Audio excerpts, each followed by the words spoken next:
The news is live on Joy 99.7 FM and hits 103.9 FM in Accra. In Kumasi, we are on Love 99.5 FM and affiliates across Ghana's 16 regions, including Premier, Volta Premier Ho, Amenuveve FM Aplao, Lolonyo FM Ho and Kekali FM Ho. Get radio, TV and online content on the myjoyonline.com interactive app for Android and iOS devices. Coming up, proponents of the Proper Human Sexual Rights and Family Values Bill ready to face it off with a coalition of 18 civil society groups threatening court action over the passage of the bill. Advocates who think that this bill should not be passed. Thankfully, we pass it. In any case, we are prepared. We have details as the coalition for the bill also say they are positive President Akufo-Addo will assent to it. I think the president is a very smart politician. I don't think he's going to buy into this false argument about democracy and human rights. Meanwhile, the United Nations is criticizing the bill, urging the president not to sign it into law. We have details of that also.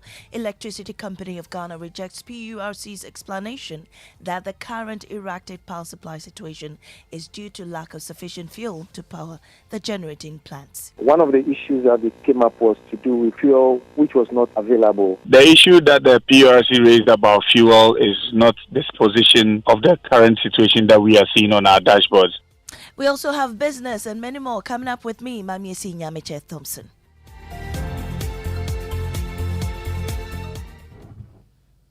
Let's start from the anti-gay bill. Now, proponents of the Proper Human Sexual Rights and Family Values Bill are prepared to face it off in court with a collision of 18 civil society groups who are considering legal action if the president signs the recently passed bill into law. The bill aims to criminalize LGBTQ plus activities in Ghana with penalties of up to 3 years in jail for individuals and 5 years for promoters of such activities. Audrey Gajepo, board chair of the Ghana Center for Democratic Development and a member of the coalition, assessed the readiness to challenge the bill in court. We're going to continue our advocacy and continue to repeat like a broken record, but worth repeating, why this bill is harmful to our country's democracy and our country's development, okay? And we hope that the president will listen. So we will make representation to the president not to assent to the bill. And if that fails, to be sure to prepare ourselves to go to court. But MP for Whole Western, one of the proponents of the bill, says they're ready to face them in court. We are prepared. Since the inception of this bill, 2021, we've had so many oppositions from the likes of Audrey Gajepo, Techua Aminu, Akutu Ampao, and the rest who stood against this bill, including some advocates who think that this bill should not be passed. Thankfully, we pass it. In any case, we are prepared. Honorable Bejra there, now Executive Secretary of the Coalition for Human Sexual Rights and Family Values Bill, Moses Fo Amoni, is also saying they're positive that President Akufo-Addo will assent to the bill. I think the president is a very smart politician. I don't think he's going to buy into this false argument about democracy and human rights and all of that. The Christian community is also seriously backing the assent of the bill into law. Listen to a former General Secretary of the Christian Council, Reverend Dr. Kwabena Opuni-Frimpong. He spoke to Raymond Akwa on Upfront. We have seen enough, and where we have reached is a president who must put this matter to sleep by assenting to the bill. Let us build our country. The president raised this issue that we must build Ghana beyond aid. This is the time that even if people will run away from us with their aid, let us do what in our own consciousness we know this is right for us. Even if we are wrong, we must be sincerely wrong. While still on the bill, the United Nations has taken a strong stance against the passage. In separate statement from the UN High Commissioner for Human Rights and the UNAIDS Executive Director described the bill as deeply harmful and a threat to public health. My colleague Maxwell Agbaba joins me in studio with details. Maxwell, let's start with the UN High Commissioner for Human Rights, Volker Turk. What does he say? He says it is profoundly disturbing. He warned that the bill, quote, broadens the scope of criminal sanctions against lesbian, gay, bisexual, transgender, transsexual, and queer people simply for being who they are, and threatens criminal penalties against perceived allies of LGBTQ plus people. He's quoted here as saying, "I call for the bill not to become law. I urge the Ghanaian government to take steps to ensure everyone can live free from violence, stigma, and discrimination regardless of their sexual orientation or gender identity. Consensual same-sex conduct should never be criminalized." Well, the UN also believes that this will undermine and jeopardize Ghana's strides to end the spread of AIDS. Tell us more.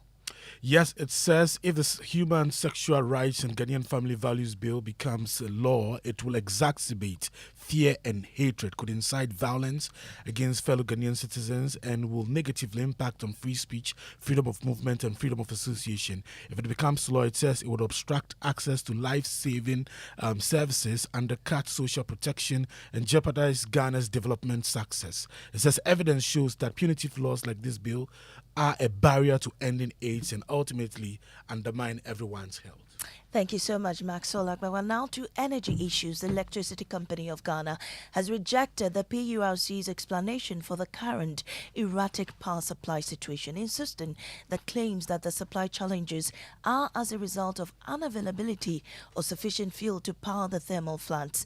Now, joint news sources within the energy sector have revealed that the situation will linger and advise Ghanaians to prepare for long spells of doom. So, the claim was corroborated by PURC's Director of Research, Dr. Eric Obote. We have contacted them, and then one of the issues that they came up was to do with fuel which was not available, and that has also been sorted out. So for now, the company PURC is having a discussion with the generators and the distribution company as to exactly what the issues are that we are having so much power outages.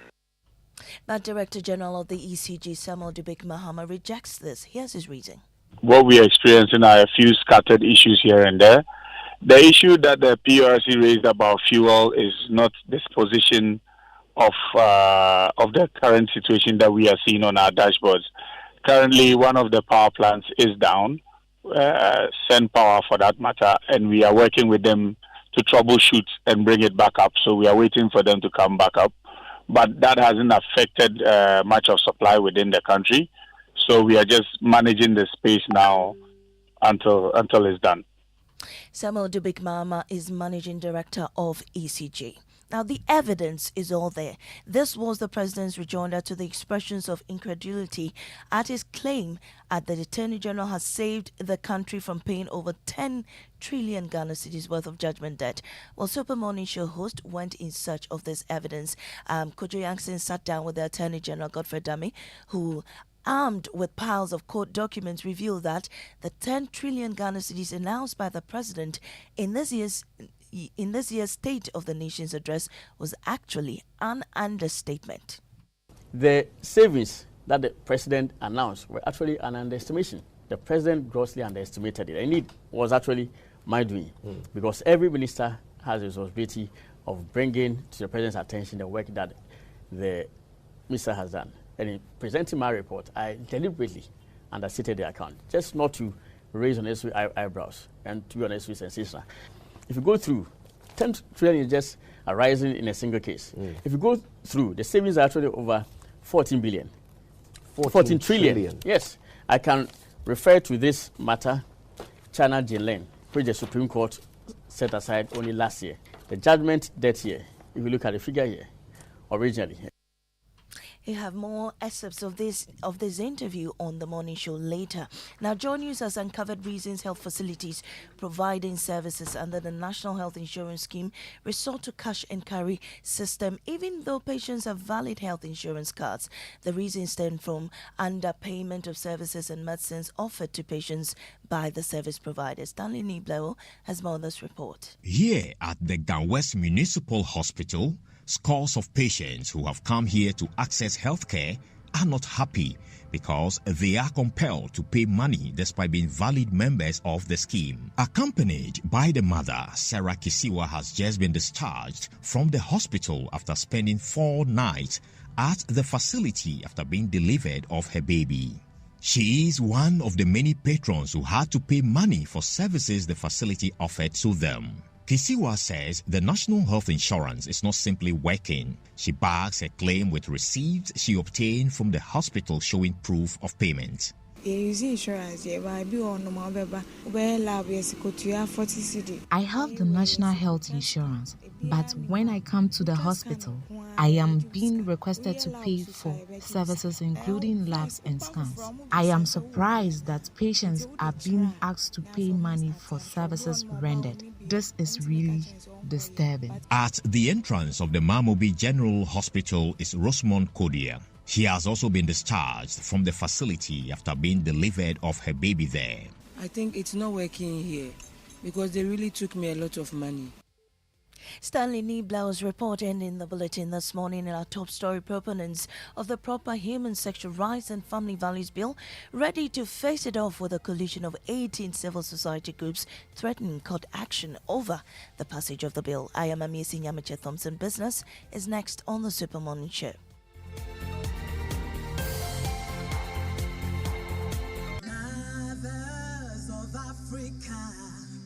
Mommy, my day in your one day.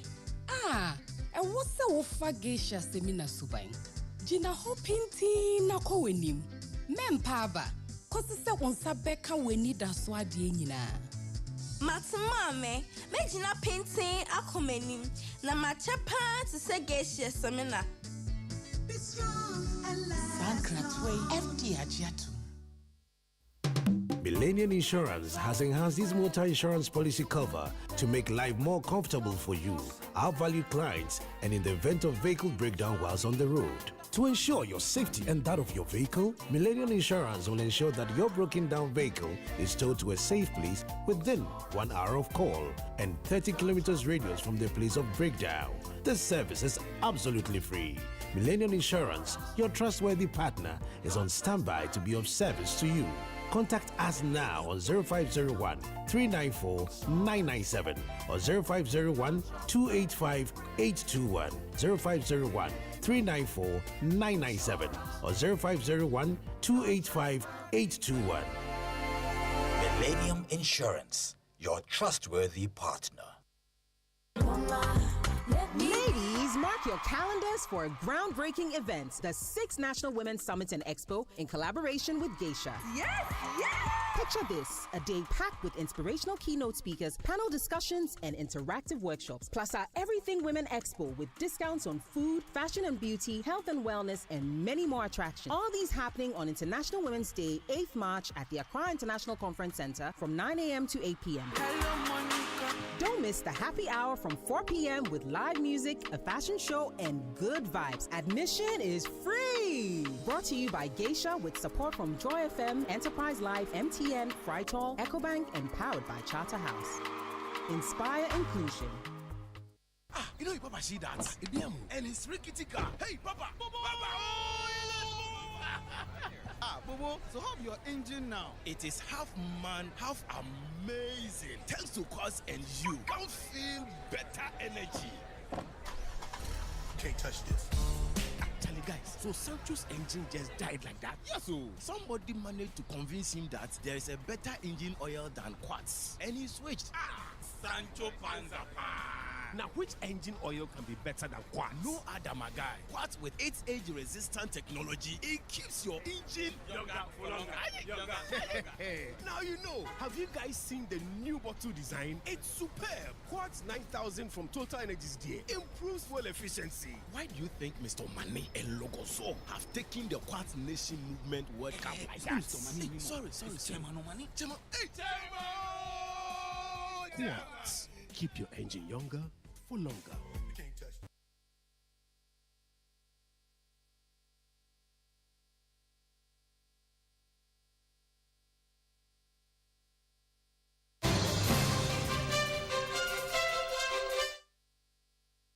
Agwafu. Sorry, some small malfunction here. Some machines are doing some things, but we are in control. God day we day. So, did your lights go off? No, it didn't. You lucky so and so. Yeah, but, I was speaking with a friend yesterday. He mentioned, because he he had to go to work and Yeah. the lights went off. Then he had to go home. Yeah, I think that I've seen on social media too people complain about doom. So I think it depends on where you are. The timing for me was what was amusing. Just as the MD of ECG was declaring that Doomsaw is a thing of the past, my lights went off and stayed off until the early hours of this morning. Do we have explanation for? Explanation, okay. Yeah, you see, for me that's the upsetting part, and I mean this is me expressing emotion here. Okay, so and I'm entitled to it. Not everybody will agree with me, but my personal emotion about this is that the decision to not openly and honestly admit that we're going through a load shedding exercise which will continue for some time and affect our lives in such a profound way. The refusal to honestly communicate this to us offends me. I mean, it's only fair so that people can plan. It offends me because it demonstrates that their desire to save face is more important than my convenience, my life. Look, I put medicine in my fridge. Medicine that costs hundreds of cedis. The last time, they had increased the thing to almost 600 cedis each. I put it in my fridge and then you switch off the light. So by the time morning comes, the medicine is ruined. Oh, bad. Too bad. I have to go and buy another one. Too And bad. you don't think it's right to tell me because you want to look good at this stage? There's no looking good anymore. When him not say, so this is not the place to come and save it. There's no face to save. So it's better that you are honest with Ghanaians and just tell us what is going on so we can plan for it. That is the very least you can do. And the failure to do that, I find it personally offensive. It's my personal view. Everyone's entitled to theirs. That's mine. How are you? I'm good. I'm good. I'm good. As I'm hearing you, I can only. I mean, there's got to be explanation, and if we are really in the Doomsday era again, just say it so people can plan. Yeah. Absolutely. Oh, yesterday I sat with the Attorney General. You know, the president said the evidence is all there that he saved us over 10 trillion Ghana cedis in defending Ghana against judgment debts. Masa, it turns out it's more than that too. Oh, wow. About 14 trillion. Wow. And the explanation for why these numbers are so astronomical will surprise you. So indeed, it is correct to say that 10 trillion Ghana cedis was claimed against the government of Ghana, and 10 trillion Ghana cedis has been avoided. And that is just one suit. Right. Now you go to many other suits. So the judgment itself was awarded in 2011 under the SWA NDC administration 2011. In our administration, I mean, so this all happened in Ghanaian courts? Yes, Ghanaian courts. 10 trillion was awarded against a party and the law firm, the government of the Ghana. law firm is reputable. What were they claiming 10 trillion for? Well, for some supply of vehicles and equipment to the government of Ghana way back in the 1990s. So it's not that they gave us 10 trillion cedis worth of vehicles. So I mean, I don't think even if you take all the vehicles in Ghana and sell them, you get 10 trillion. Yeah, with that. But they sued us for a certain amount back then. And the interest kept compounding. Right? So because back then they used to sign deals where compound interest can be applied to the amount. Yeah. So compound interest is what has generated from whatever less than a million, it was actually less than 1 million Ghana cedis at the time. It has compounded to 10 trillion. 10 trillion. Yeah. Jokers. And they were going to garnish our accounts at Bank of Ghana. Tally. I'll play the. I don't want to give away everything. I'll share, the interview with you guys later. Right now, though, the 6 a.m. news was brought to us by Total Energies. Total, we go the extra mile for you, and Millennium Insurance, your trustworthy partner. Right, let's break open the champagne and celebrate the arrival of Joy Business Report, brought to you by Omni Basic Bank, at your service.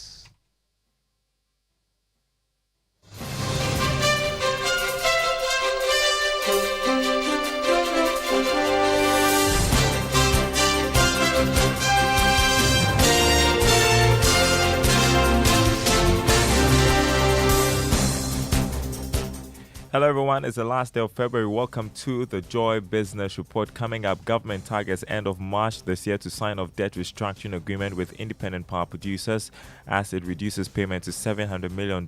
Also coming up, Ghana National Chamber of Commerce and Industry appeals to Bank of Ghana to put in measures to halt recent depreciation of the cedi. Plus, rating agency Fitch expects Treasury bill yields to decline in 2024, but rates will remain high by historical standards. Details coming up.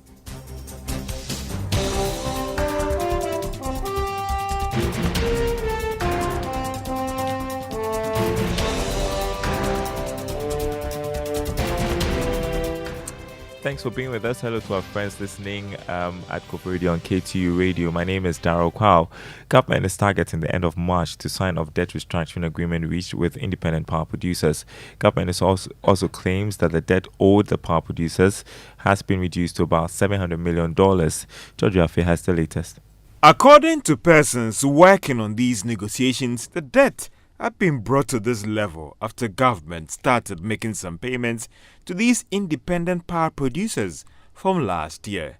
This was after it was able to finalize negotiations with about 5 of the independent power producers in July last year, when at that time the debt was pegged at $1.6 billion.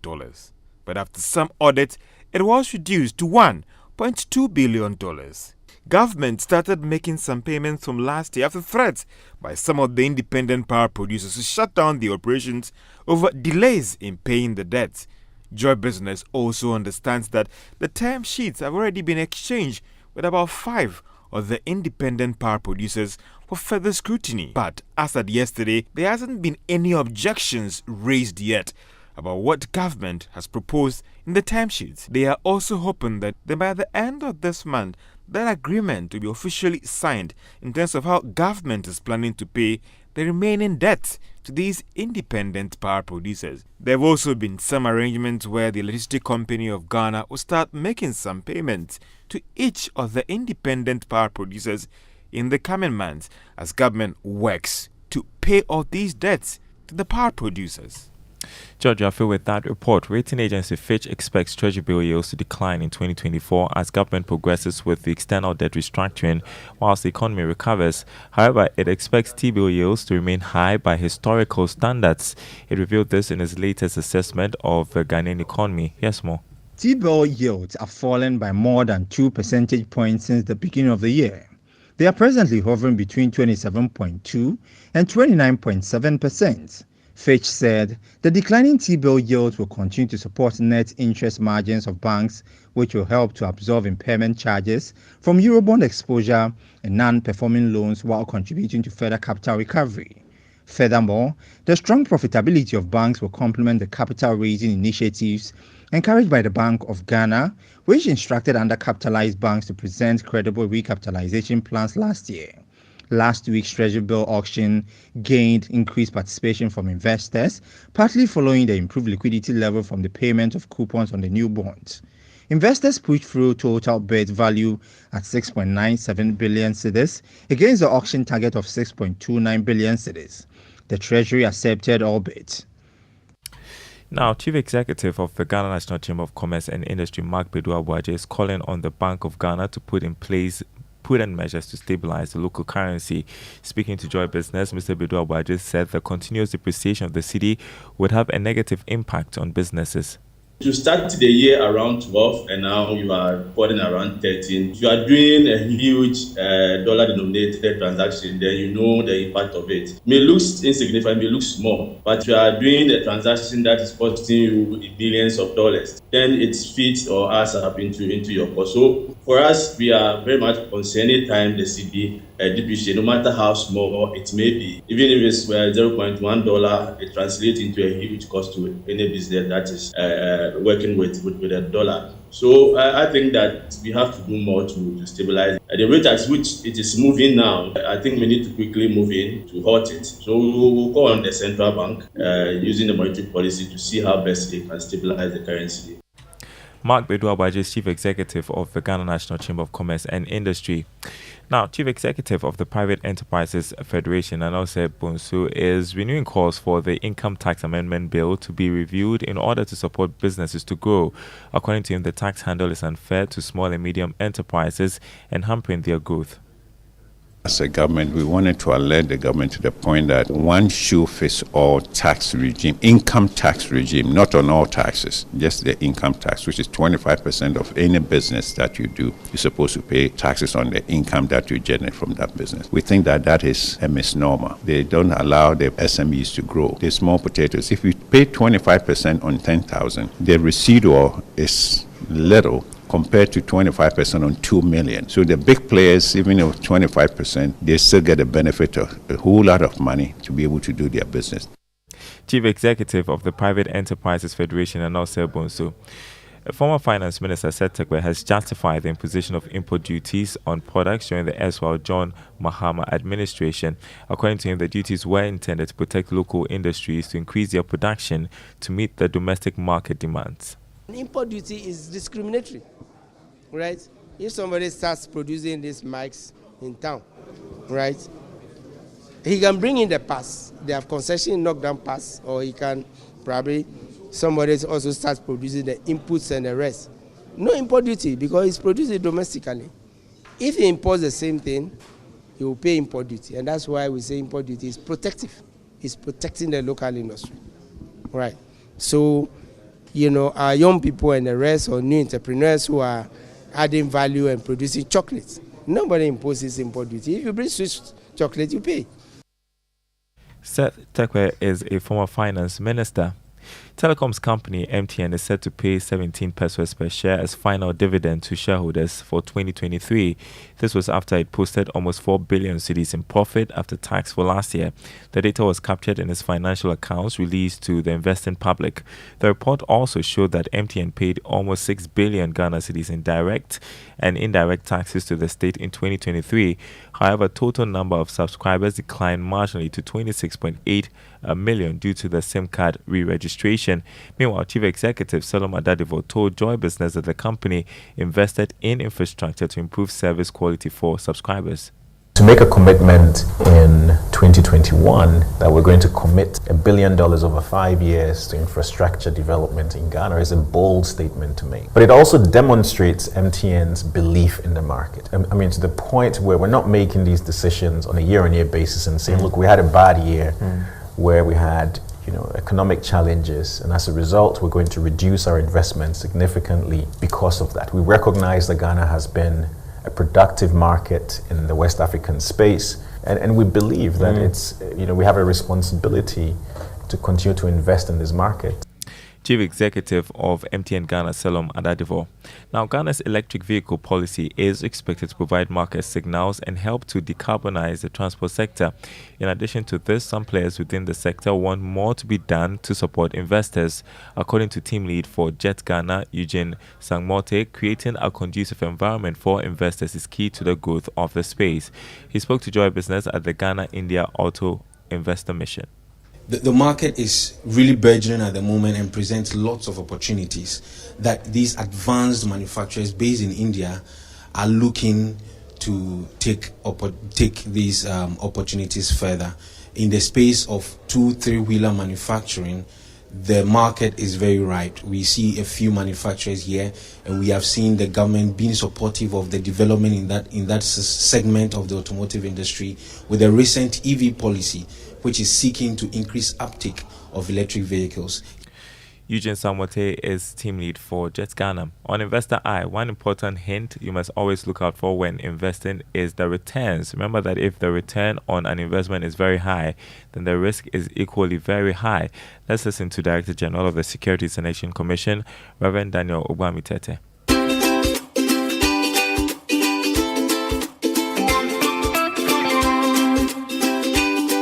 Is whether you appreciate the risk return characteristics of the product, because risk, I like to say, is the ever-present guest when it comes to investing, and there's always a trade-off. The principle is that the higher the return, the higher the risk.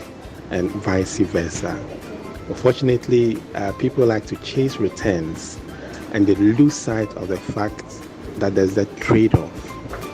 So again, you must ask yourself, do I understand the trade-off between risk and return where this particular product is concerned? That would help you also to make a decision, because if the risk is more than you are willing or able to take, then you advise yourself. Okay, so that is very important. And that was Director General of the Securities and Exchange Commission, Reverend Daniel Ogbami-Tete, with Investor Eye for today. Let's check the markets as we wrap up. On the commodity market, crude oil selling at $83 a barrel. Gold increased marginally to open trading at $2,035 an ounce. Cocoa also selling at $5,994 a ton after losing $400 from yesterday's trading. On the currency market, the dollar going for 12 cedis 90 pesos. That's on the retail market. The pound 16 cedis 8 pesos. The euro going for 13 cedis 88 pesos. More news on our website, myjoyonline.com/business. My name is Daryl Kwao. Thanks for listening. The Super Morning Show continues. Yes, Coach Jackson. Here he is. Your mic. Your mic is off, Kujo. Yeah, so I have a song here for you. Kujo, your mic is off. Why am I talking to myself? I have a song here for you by somebody called Ebuka, apparently, called New Generation. Is it the song called Ebuka or the group called Ebuka?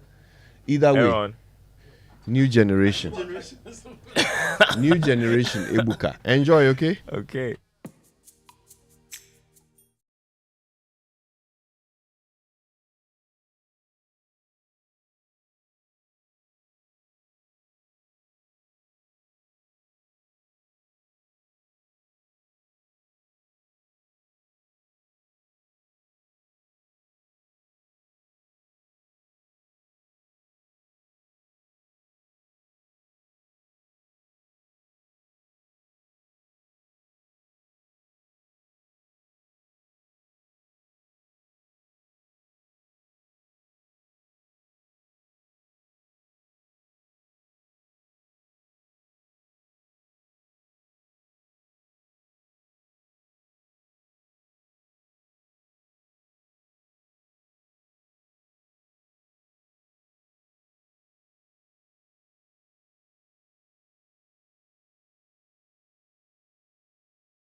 important. Good morning to you. Good morning to you, my dear friend. Why that look of like you're about to bungee jump or something? Oh no, I'm excited about the unemployment conversation you addressed earlier. You know, I believe in providing sustainable jobs for the masses of this country. You know, it's interesting. There was an article on my journal online. I'll refer to it in a minute. I think it's actually important we take a moment to ask ourselves what the real problem here is. All right, is it that we don't have the requisite skills, like there are jobs but we don't have the skills for them, or are there no jobs at all, or is there like a dearth of jobs, for which reason many people have to compete for jobs that would ordinarily have been doable by just about the majority of us? Are we now finding ourselves having to walk through a funnel in order to get one rather generic job on the end of it? And how do you compete? How do you make sure that you are considered over the hundreds of others who are vying for the same job? Let's get into that in a bit. But first, our Drive Safe campaign. Drive Safe, yes, let's do it. Which is brought to us by Joy News and Multimedia Group, is supported by Toyota Superior Quality and Imperial General Assurance Solid Protection. So our tip today is on tire pressures. Tire pressure plays an important role in the road holding ability of your vehicle. Stick to the recommended pressures at all times and check tires and tire pressure every day. And the reason I'm giving this tip today is if you are a regular user of my stretch, which is the Pokwasin Sawam Road, you would have to keep checking your tires every week, I think, because sometimes you'd find that there are nails reducing the pressure and you keep pumping, and if you don't take care, when you're on that road, you would have an issue. So please check your tires. Check them daily. Be on the safe side. Possibly, yes. Yeah.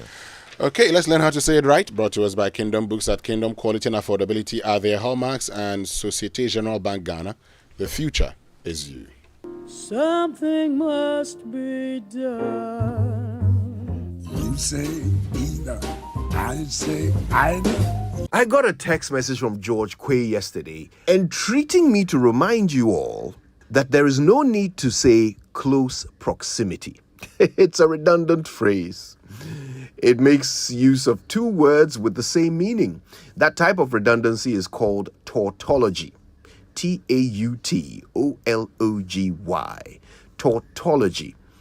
So you don't say close proximity. You can simply say proximity. That's how you say it right. Let's call it home, baby.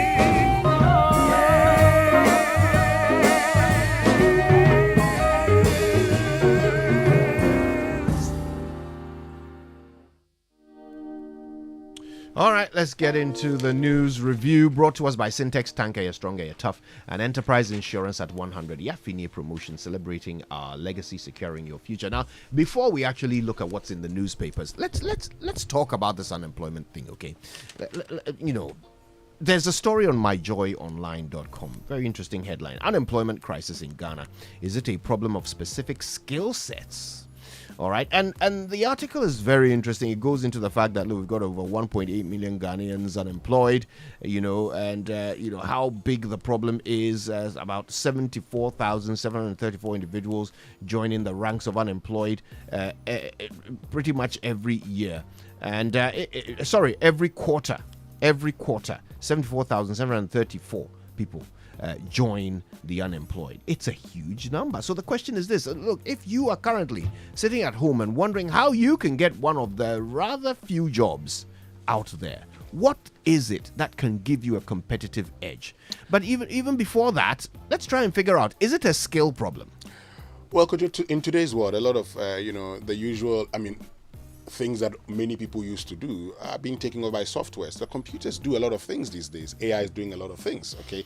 And so in the past, you probably would say, I'm going to prepare this account here and there. Today, we can prepare the account. A lot of the things left will be, the subjective things that you may have to do. And so the question today is that how unique are you? And how relevant will you be to the job market? We've heard employers consistently say that they look for skills, sometimes very soft skills that people do not have. You've had employers consistently even blaming our universities. Just yesterday on Masterclass on Joy FM, I heard the consultant say, for instance, that his child who was at the university was being taught job description, and just a job description 1, you do this, 2, you do that, 3, you do that. The same thing. But the question is, how relevant are these to the job market? Today, ChatGPT can do that for you. So you, that person who's looking for a job, how relevant are you? What skills do you have that would actually enhance your productivity in the workplace? For me, that's the most important thing. And industry is consistently talked about the lack of skills from our graduates. When I meet students, mostly what I tell them is that, don't get it wrong, you are going to compete in an unfair world where some people have an advantage over you. What you should know is that you should also know something that others will not be able to do.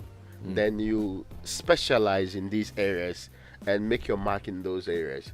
You should stand out right from the beginning. You should be deliberate about your training. In that case, you cannot miss the most important opportunities even on campus available to you. True. You cannot just pretend that your job is to study chemistry from first year to fourth year and only come out of chemistry, and then you'll be struggling to find your feet, especially those in the liberal arts. Because sometimes it's a bit difficult to know where to put them, mindful of, especially when there are difficulties in the economy, because economic situations absorb. When the economy doesn't have space for it, people are fighting for the smaller space. So you just left school, but the guy with an MPhil or an MA is competing for the same job with you. Even though they say that fresh graduates can attract the kind of help that's required. As in, if you recruit fresh graduates, you get some tax rebate for it. It is not so known to employers that you are the best person to choose.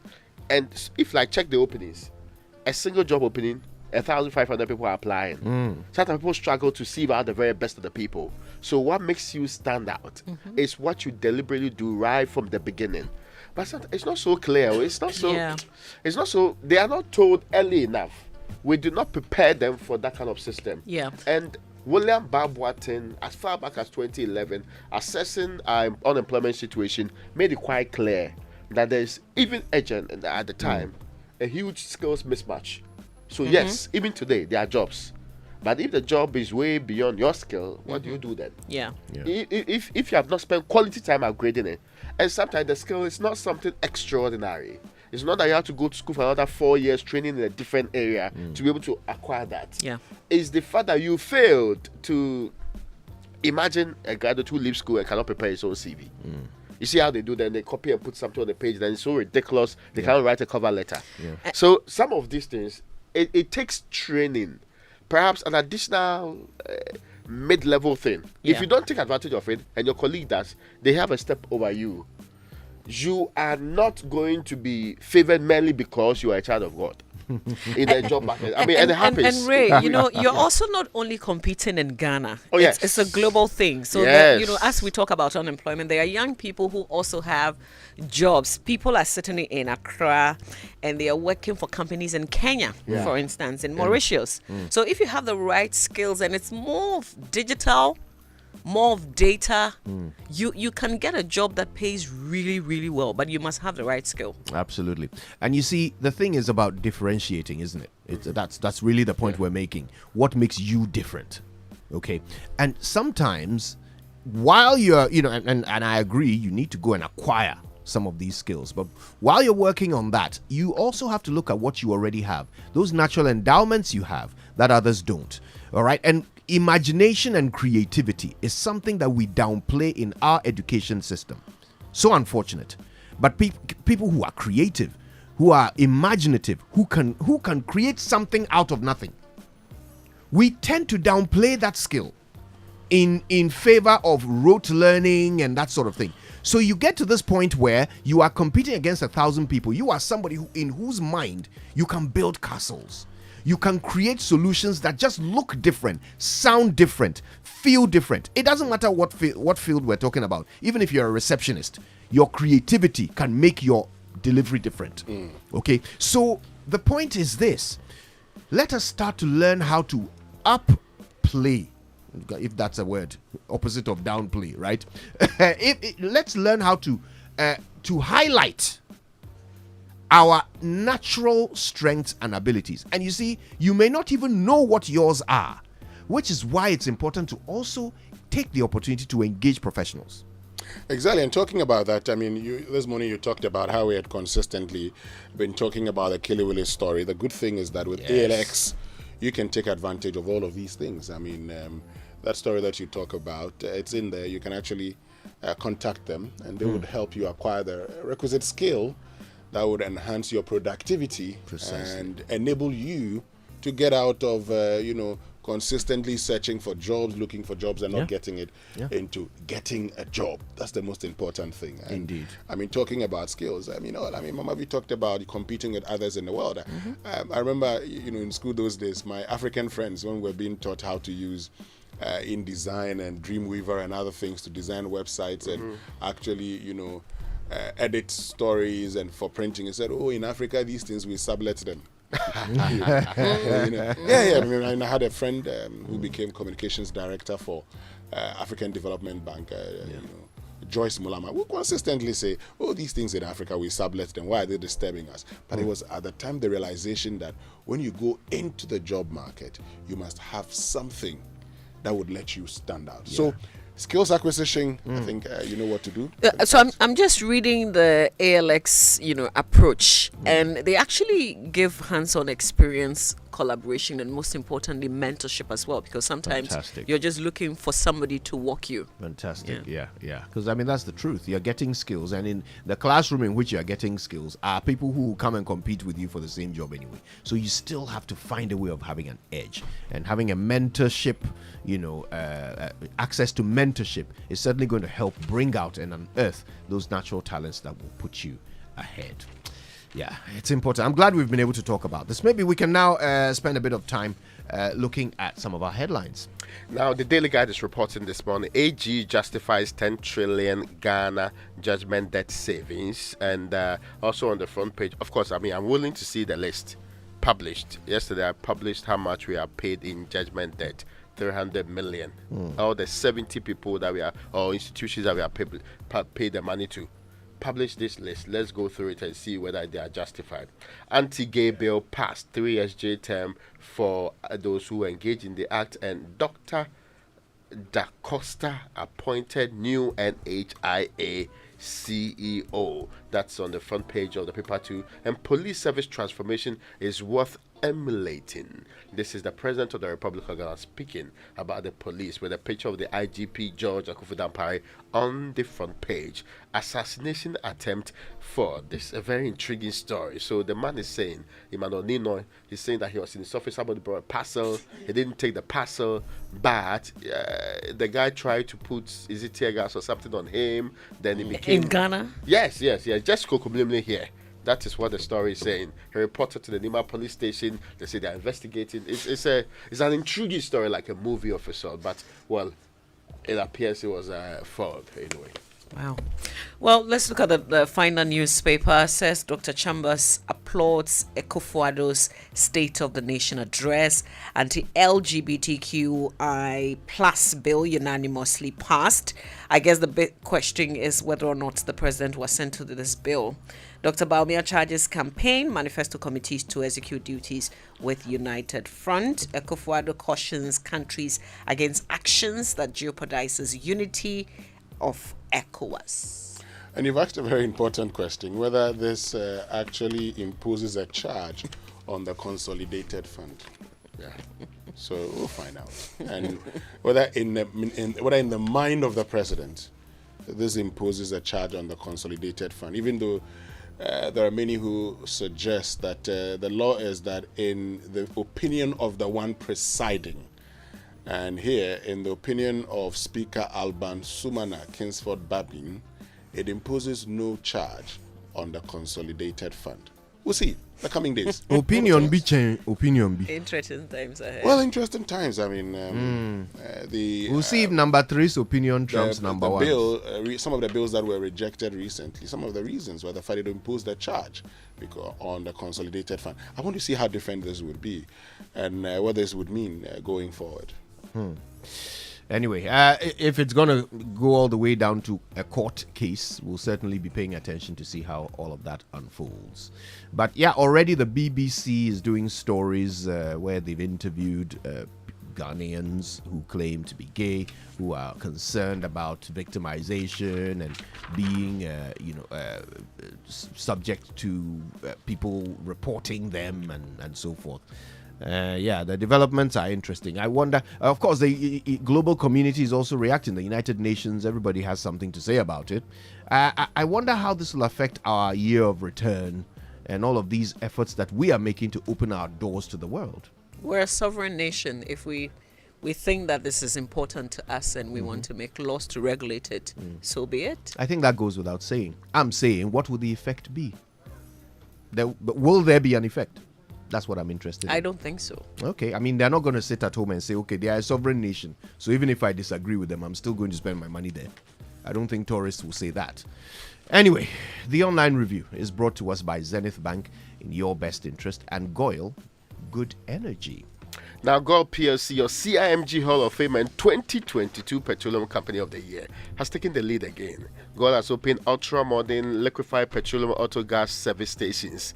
The modern auto gas service is safe, clean, and offer affordable alternative fuel for your vehicle. Look out for the auto gas station GOIL's own in the following areas: Bema Camp GOIL Service Station, Peshi GOIL Service Station, and also in Accra, Pedu Junction GOIL Service Station, in Cape Coast, and in Takoradi. In Pinson. I was going to say myself, I knew that. In Pinson GOIL Service Station, and in Kentinkronu in Kumasi. Also, GOIL is delivering the safest, you should know, and the most affordable gas at your convenience. GOIL Good Energy. Jenaya Dia. All right. Well, on myjoyonline.com this morning, I am interested in sanctity of Ghanaian children, not what you do in your bedroom. Sam George is the one making that distinction as he and others react to people's objection to the passage of this anti-LGBTQ bill. I don't like the Ghana I'm leaving behind. Times are very rough. Nunu Mensah is the one who makes this comment. A bit fatalistic, but that's how he feels. It's the one who famously said that if you feel the kitchen is too hot, Yeah, he's the one. But Get out. over the last, when he says leaving behind, I think he's talking about dying. Yeah, I understand. I just try not leaving the kitchen as choosing to move to another country. Nunu Mensah is about 85 years old. Now. 88 this year. Official age wow. official. Is 85 or so. Hey, I mean, I've been teasing him about his age and all of that. And, he seems very concerned about happenings in the country. He seems very concerned about our future. I mean, a number of times he's called to complain. I mean, sometimes he will call you personally just to complain about how things are going. And so, yes, as he prepares to depart to the ancestral world, he's concerned about the Ghana he's leaving behind. We can't fault him for that. I'm not. I'm just trying to make sense of the comments in the past in terms of if you feel the kitchen is too hot, get out. The kitchen has been hot for a very long time and it's getting worse. I agree with him. Yeah. Okay, so you have made sense of the comment. Like, you understand it. I am still trying to. All right. Also on myjoyonline.com this morning, passage of anti-LGBTQ plus bill will worsen brain drain in Ghana. This is the lamentation of an academic. Yeah. I mean, that's what it says. Academic laments. I mean, they asked for the academic exercise there. It will go on. It's a democracy. We just saying it we are an academic. Yeah. I mean, if I started, they use the word university done. Yes. Yeah. Or boffin. Have you heard that one? Boffin. Yes. It's healthy when people speak. So let everybody have their say. The truth is, I completely agree with Mama B's position that we are a sovereign nation. And a lot of this came about because of a certain challenge. Let's call it a challenge to that sovereignty. When there was a suggestion by other nations that we should pass certain laws that suit their beliefs and views. So, I mean, as for defending our sovereignty, I'm 100% for it. I just want us to defend it properly, do it in a way that doesn't victimize people who shouldn't be victimized. Anyway, these conversations will be unfolding as the days go. But right now, I think we can go for the BBC News, brought to us by Fidelity Bank, believe with us, and Old Mutual, 10 years of greatness in Ghana, here for a lifetime. For decades, we have helped businesses connect with their trade partners all over the globe. From Ghana to Burkina Faso, Côte d'Ivoire, Benin, Togo, Senegal, China, Morocco, France, Netherlands, and many other countries. We have made it possible to bring Ghana to the world. We have brought small and medium businesses closer to their customers across the regions in Ghana with our SME support facilities. We have brought relief and smiles to the faces of families with our employee personal loans. With our cutting-edge technology and digital support, we take the burden of complex thinking off you, making life simple. That is who we are, as close as a partner. Bank of Africa. We are indeed the African bank with the global reach. Ooh, things are looking up on this side. When you upgrade to the enhanced GCB mobile app, you start doing more with ease. Create a GCB instant account easily and conveniently with your GCB mobile app and start sending and receiving funds. All you need is your Ghana card. Pay your bills, subscriptions, and fees to multiple merchants safe and secure. Charlie, tap the app, open a GCB instant account, and experience the recoded vibe. You're able to top up on all types of ECG prepaid meters with their special card readers and keep the power on. No worries, no stress. With GCB mobile app, you can also generate prepaid and virtual cards to use on ATM machines, POS devices, and for online transactions. Well, I pay my subscriptions and fees with my GCB mobile app conveniently. GCB mobile app. Download now from Google Play Store or Apple Store. Upgrade your style. GCB Bank. Your bank for life. Mothers of Africa. Mommy, my day in your one day. And what's the Wofa Geisha Semina Subain? Gina Hopinti na Kowenim. Mempaba, Cosisa wonsa Becca we need a swadiina. Matamame, Megina painting a comenim. Na machapa to say Geisha Semina. Be strong and light. Sankratway, FD Ajiatu.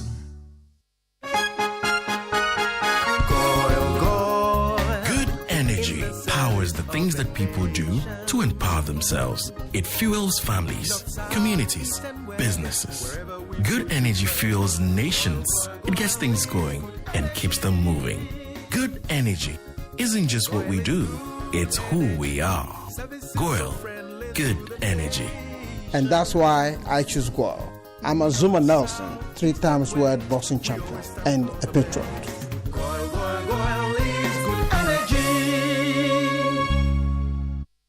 Coffee in your cup and joy on the set. The Super Morning Show is always the best bet on Joy 99.7 FM.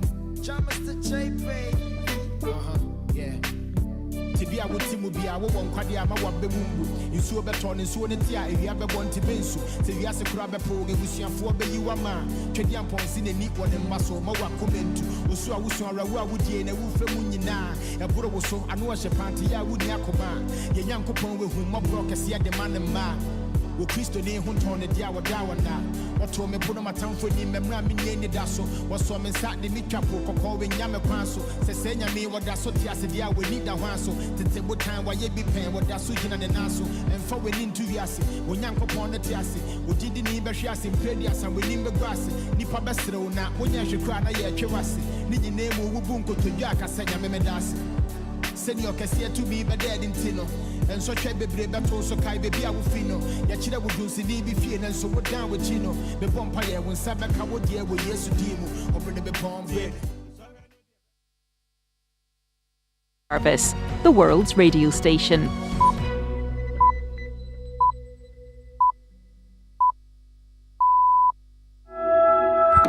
Hello and welcome to Newsday on the BBC World Service with Beverly Ocheng and James Copnell. Great to have you with us. Today, the South Korean government has given striking trainee doctors an ultimatum to end their mass walkout or face suspension and prosecution. We'll look at what doctors want and what the public makes of all of it. We'll visit the frontier between the United States and Mexico. It's a big symbol in American politics about immigration, a burning issue ahead of this year's elections. I was holding hands with another pregnant woman when we crossed the river. The water was very cold. I was so relieved once we made it to land. We'll hear from a Nigerian labor union on why it's given the government another chance to following its nationwide cost of living protests. And in sport, we'll hear about the new teenage strikers firing Liverpool to victory. That's after this news.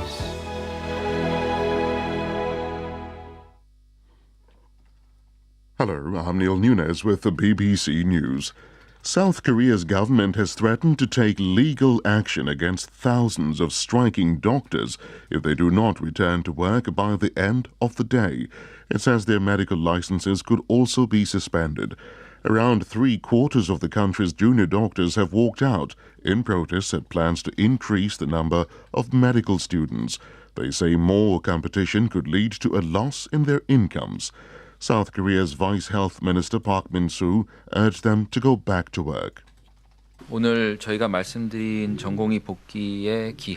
the deadline we set for trainee doctors to return to work. The government has publicly said that you won't be held accountable if you come back by today. Regardless of that, isn't it your job to cure patients? Those patients are anxiously waiting for you. If you want to oppose the government, leaving your patients is not the right way to do it.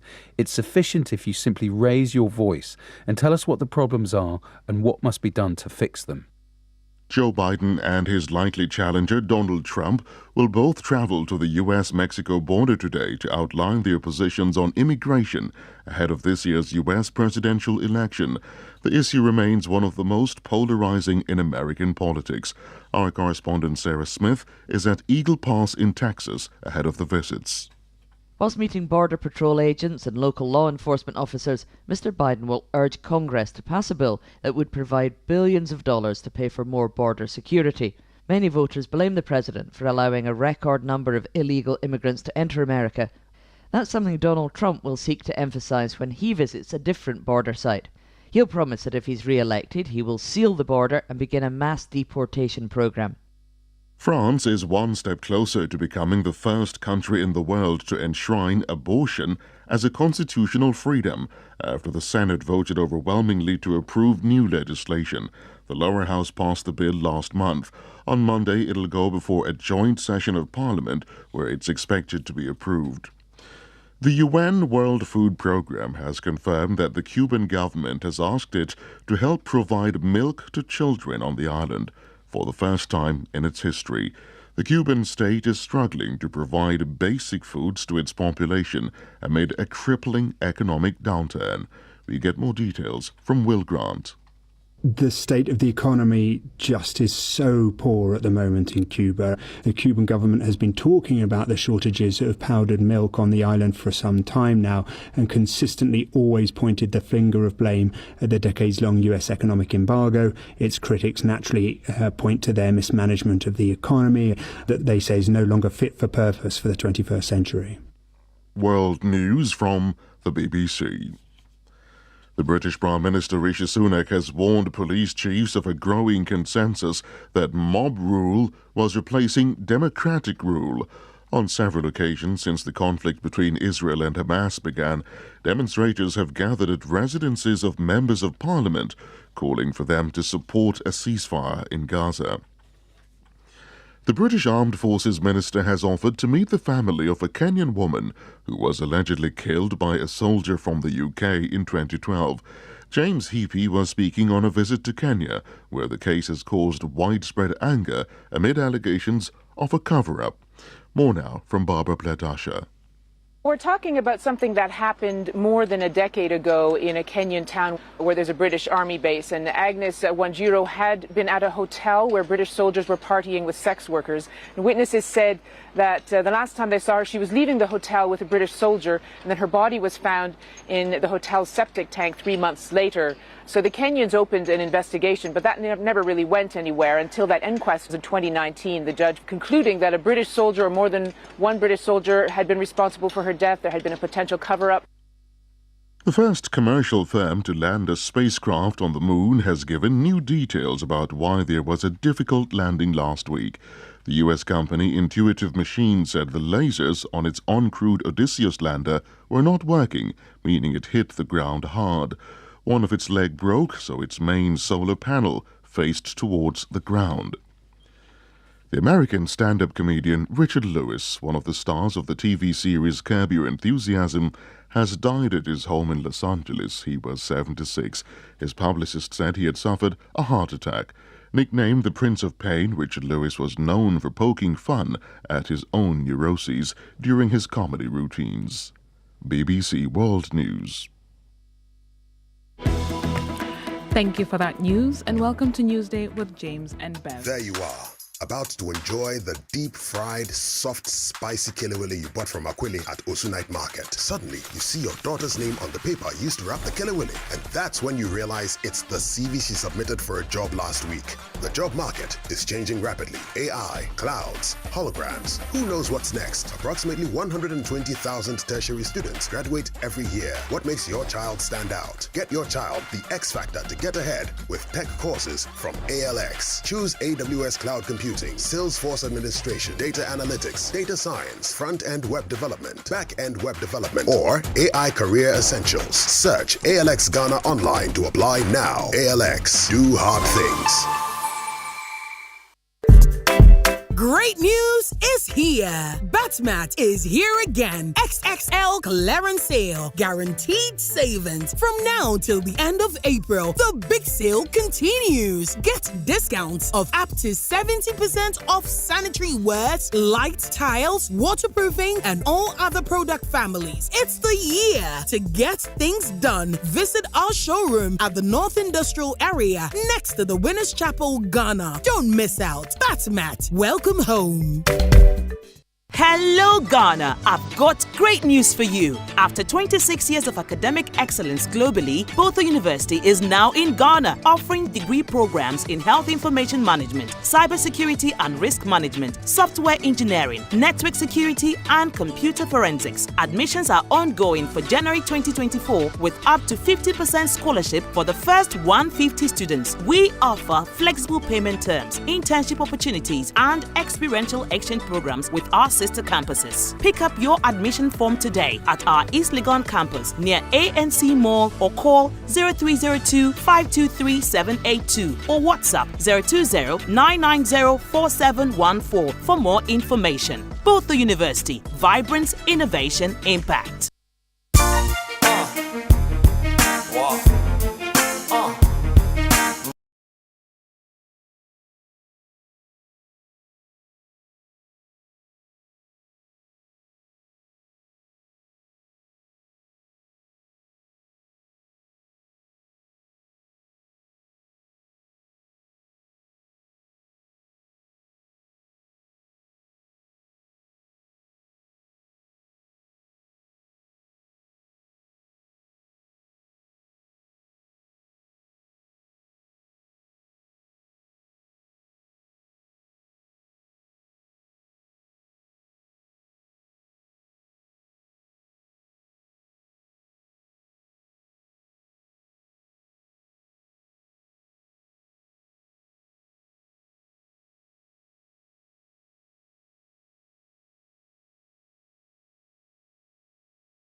finding out whether or not Dumsor is back.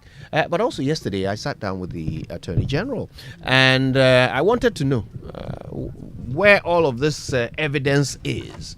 Evidence to support this saving of 10 trillion, over 10 trillion Ghana cedis that the President talked about in the sessional address a couple of days ago. Among other things, the Attorney General said this. So indeed, it is correct to say that 10 trillion Ghana cedis was claimed against the government of Ghana, and 10 trillion Ghana cedis has been avoided. And that is just one suit. Right. Now you go to many other suits. So the judgment itself was awarded in 2011 under the SWA NDC administration 2011. And our administration, So this all happened in Ghanaian courts? Yes, Ghanaian courts. 10 trillion was awarded against a party and the law firm, the government of the law firm is reputable. What were they claiming 10 trillion for? Well, for some supply of vehicles and equipment to the government of Ghana way back in the 1990s. Interesting, right? So essentially, it's compound interest that has caused the figure to balloon to that point. So essentially, government of Ghana was, sued, and I think it's fair to say action wasn't taken on time. And so as time went on, the amount kept compounding, because back then it was possible for government officials to go into contracts on behalf of the government of Ghana that would commit us to compound interest. Today, the current Attorney General, has actually caused, or brought a bill to Parliament, which was subsequently passed into law, which now prohibits that. But for a very long time, that was possible. And clearly, as a result, we have had, judgments against us that go into the trillions. All right. But he's now arguing that, look, he stopped such a payment being made. A garnish order was made on the accounts of government of Ghana, Bank of Ghana. So if that order had been carried out, essentially they would have emptied government coffers, because no matter what amount is there, and so 10 trillion, right? So they would have been emptying government coffers until they get 10 trillion. And he had that order overturned. And that is just one case, by the way. There were others. He says that he believes that in defending judgment debt, the amount he has actually saved Ghana will be closer to 14 trillion.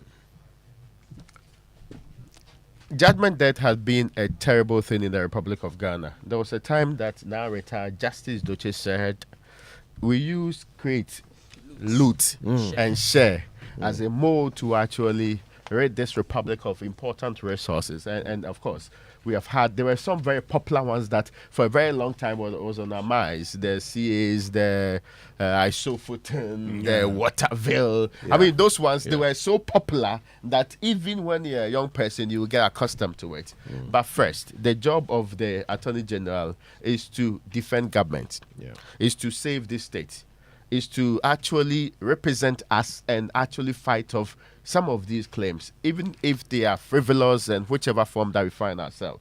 So I'm not so sure where that is a problem. In fact, mostly, it is when they fail to do that job that's problematic for us, because that's what they are being paid to do in the first place. Secondly, it should be noteworthy that we have made some savings in the areas required. I just want to see the entire list, because I have seen a list, and it's published on my July 70 people and institutions that between the years of 2017 and 2022 in their response to our right to information request that were paid over 300 million in judgment debts. I want to see that list so that I can be independently vetted to see whether there is truism in it. Because I said, in fact, the fact checkers creed has always been, in God we trust. Every other person must bring data. So, good news, but I need to see the evidence backing same. In fact, it's something I brought up in the conversation with the Attorney General, because you had actually highlighted that story earlier.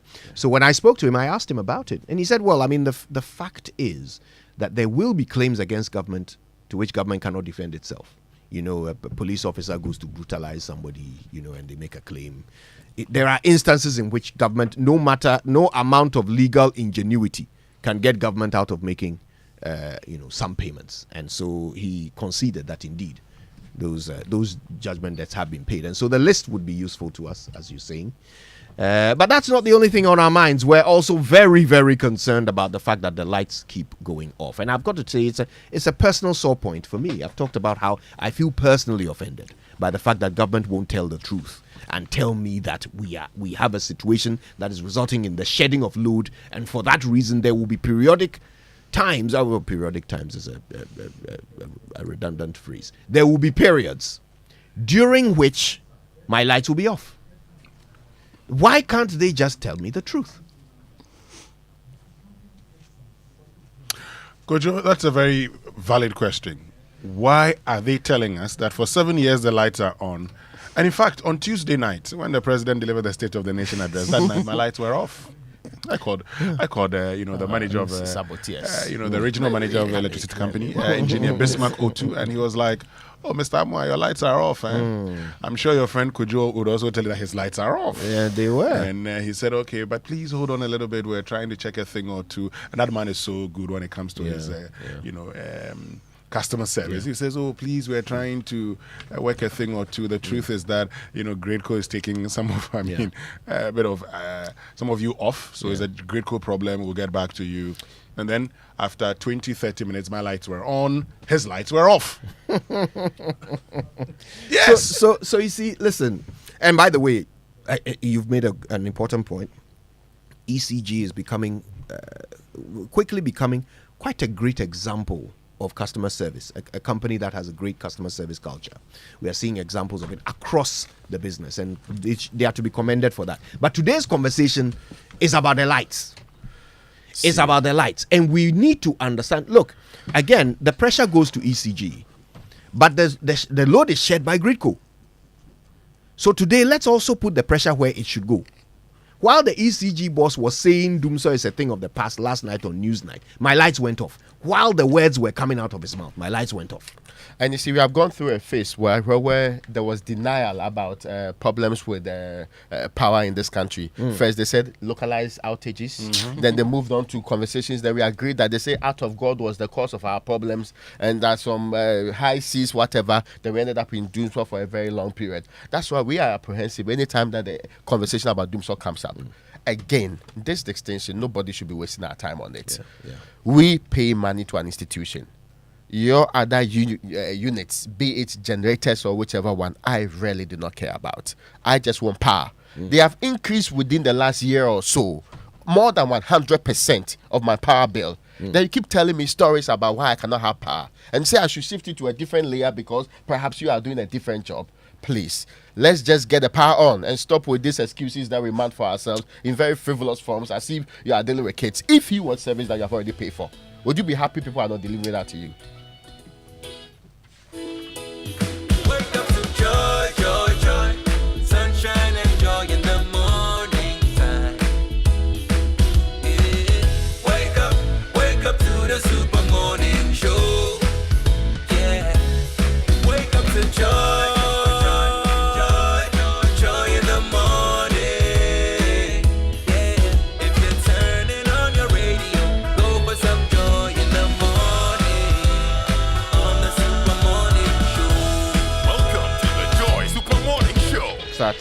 And get a loan of up to 450,000 Ghana cedis from Fidelity Bank and get rewarded. Switch your existing salaried loan to Fidelity Bank or get a new personal loan and enjoy the lowest fixed interest rate, repayment holiday option, guaranteed fixed monthly repayment or installments.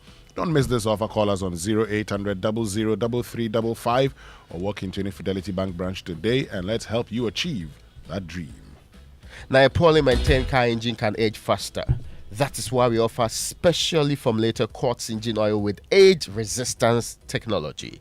It's a breakthrough innovation that ensures optimal performance for your engine and improves protection against mechanical wear by up to 74%, even under extreme temperatures and pressure. Choosing quartz from Total Energies is choosing the engine oil that keeps your engine running efficiently and effectively. Quartz, keep your engine younger for longer. All right, now every time we eat, food and sugars are trapped between our teeth, leading to tooth decay, gum disease, and in some cases, foul breath.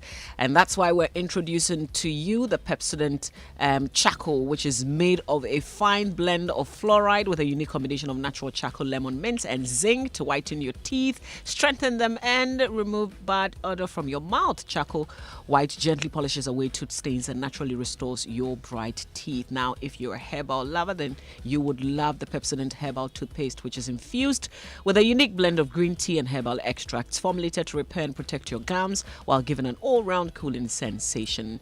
Pepsodent Herbal releases, repairs, and protects gum tissue while giving you strong teeth. Always remember to brush your teeth in the morning and before you sleep at night. Pepsodent has been educating Ghanaians on how to brush their teeth for 25 years. We say Ayiko to Pepsodent, and Pepsodent is recommended by the Ghana Dental Association.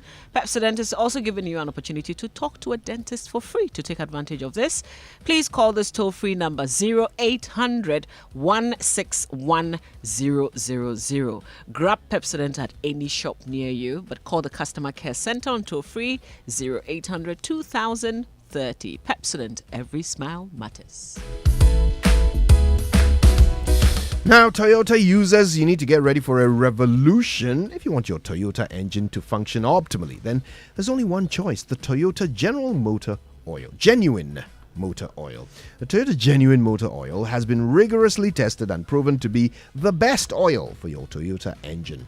Specifically and specially crafted to keep your Toyota engine running smoothly and efficiently, the Toyota Genuine Motor Oil is available at all Toyota Ghana branches across the country. Nothing makes your engine happier than Toyota Genuine Motor Oil. For bulk purchase or distribution, contact Toyota Ghana on 0302 429 801. Toyota Ghana Company Limited is proud to be associated with Joy FM and Joy News' Drive Safe campaign on the Super Morning Show. Toyota, superior quality. And save the date for the 4th edition of the Omni Basic Bank Health Walk happening on Saturday, March 2, 2024 at the forecourt of the State House. From 5:30 a.m., the walk will start from the forecourt of the State House through the principal streets of Accra and back to the same venue for aerobics and fun-packed activities. Keep the date open, and guess what? Participation is completely free. So come with your friends and family. Let's promote a healthier community. Remember, the date is Saturday, March 2, 2024, and it's the Omni Basic Bank Health Walk. Better health starts here. For more information, kindly call our contact center on 0307 086 000 or 0302 758 555, or you can call us on toll free 0800 100 790. Omni Basic Bank at your service. Now get more value for your money with the Hollard into Swap Motor promotion. Now you get into Swap when you sign up to Hollard's Motor Insurance between now and April. Enjoy free fuel vouchers, free roadside assistance when your car breaks down, and amazing gifts too. With Hollard's quick motor insurance claims process, you've got the best insurance cover ever. Yeah. Tosubuta. Inti, contact your insurance broker or the nearest Hollard office. You can also call the toll-free number on 0800 444 999 to sign up. Join the Pepper family. Hollard Insurance. We insure you and everything you love. And we've been talking about this today. One of the most heartbreaking things, and please don't let this happen to you, is finding out that the paper used to wrap your hot spicy kilewili is the CV you submitted for a job. Breach of confidence. Oh my God. Don't wait till it happens to you. ALX, Africa's leading tech training provider, has a range of tech courses to help get the X factor and get ahead in the competitive world of work. So whether you're a full-time employee, a housewife who's looking forward to rejoin the workforce, or a fresh out of high school graduate, there's a place for you at ALX. You can take in their 6 to 12 month tech courses in AWS cloud computing, Salesforce administration, data analytics, data science, front-end web development, and back-end web development. The choice really is yours to make. Just search ALX Ghana online to apply. Your future self will thank you. Apply today, please. ALX, do hard things. Yeah, somebody says that the job market is so hard now that we are praying employers buy Kiliwili. All right, listen, if you can't wait to visit your family or friends in London, no, you don't have to. That's because British Airways flies there 10 times a week to 2 different airports. Wonderful choice there for you. And here's the beauty of it, okay? You can fly into London Heathrow or Gatwick Airport, treat yourself to British Airways Club World and experience exceptional levels of comfort and service. Club World comes with a seat that reclines into a fully flat bed and offers you a premium dining experience. Or you could fly World Traveller Plus and enjoy a quieter, more spacious cabin. Fly British Airways and experience the best of British hospitality on your journey to London. Don't wait. Book now at ba.com. And start the new year with easy and secure movement with SG Ghana. Get reliable motor insurance and receive free fuel for your vehicle. Buy or renew your Sound Drive insurance with SG Ghana from now until the 31st of March and get free fuel of up to 500 Ghana cedis for your trips. It's time to hit the road with reliable insurance and free fuel. Visit any SG Ghana branch today and get the cover you need for your vehicle, plus free fuel to take you places. Sound Drive plan is underwritten by Allianz Insurance. Terms and conditions apply. Societe Generale Ghana. The future is you. All right, Kingdom Books and Stationery reminds you to go check out kingdomstoreonline.com and get yourself the very best quality of its essentials, equipment, and furniture, not forgetting stationery. And of course, you can pay via Momo across all networks and get free delivery if you're in Accra or Tema. That's a great deal, however you look at it. Terms and conditions do apply. At Kingdom, quality and affordability are their hallmark. All right, birthdays and sports coming up here on the Super Morning Show. Stay with us. We're back after these.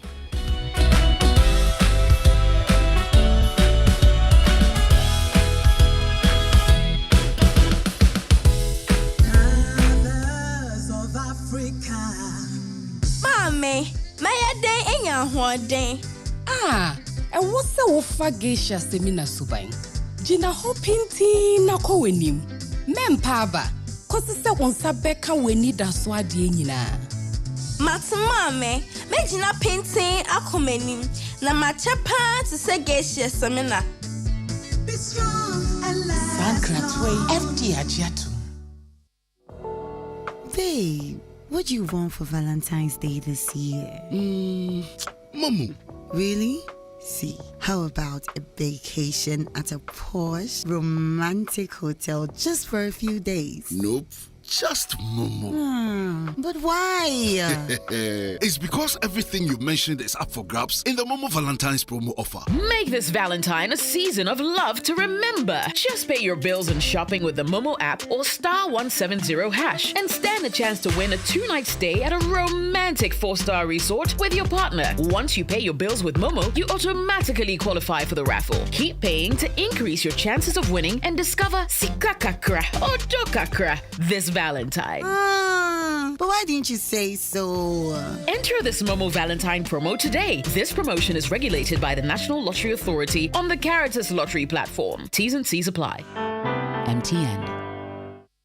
Have you ever thought of the one that makes you complete? An escape from the clutches of interest charges. With the Standard Chartered Visa debit and credit cards, payments are completed at the speed of light, intertwined with interest earning accounts. You also get unbelievable rewards every time you swipe. You have access to over 1,200 airport lounges worldwide. High credit limits of up to 100,000 Ghana cedis and up to 50 days interest-free with our credit cards. You also get to enjoy full multi-trip travel insurance for 90 days. Fees discounted at your feet with our globally partnered merchant points. Bills are always settled, not battled. Get the Standard Chartered debit and credit card now. Call toll-free on 0800 740 100 or 0302 740 100 or reach us via email on feedback.ghana@sc.com. Standard Chartered, here for good.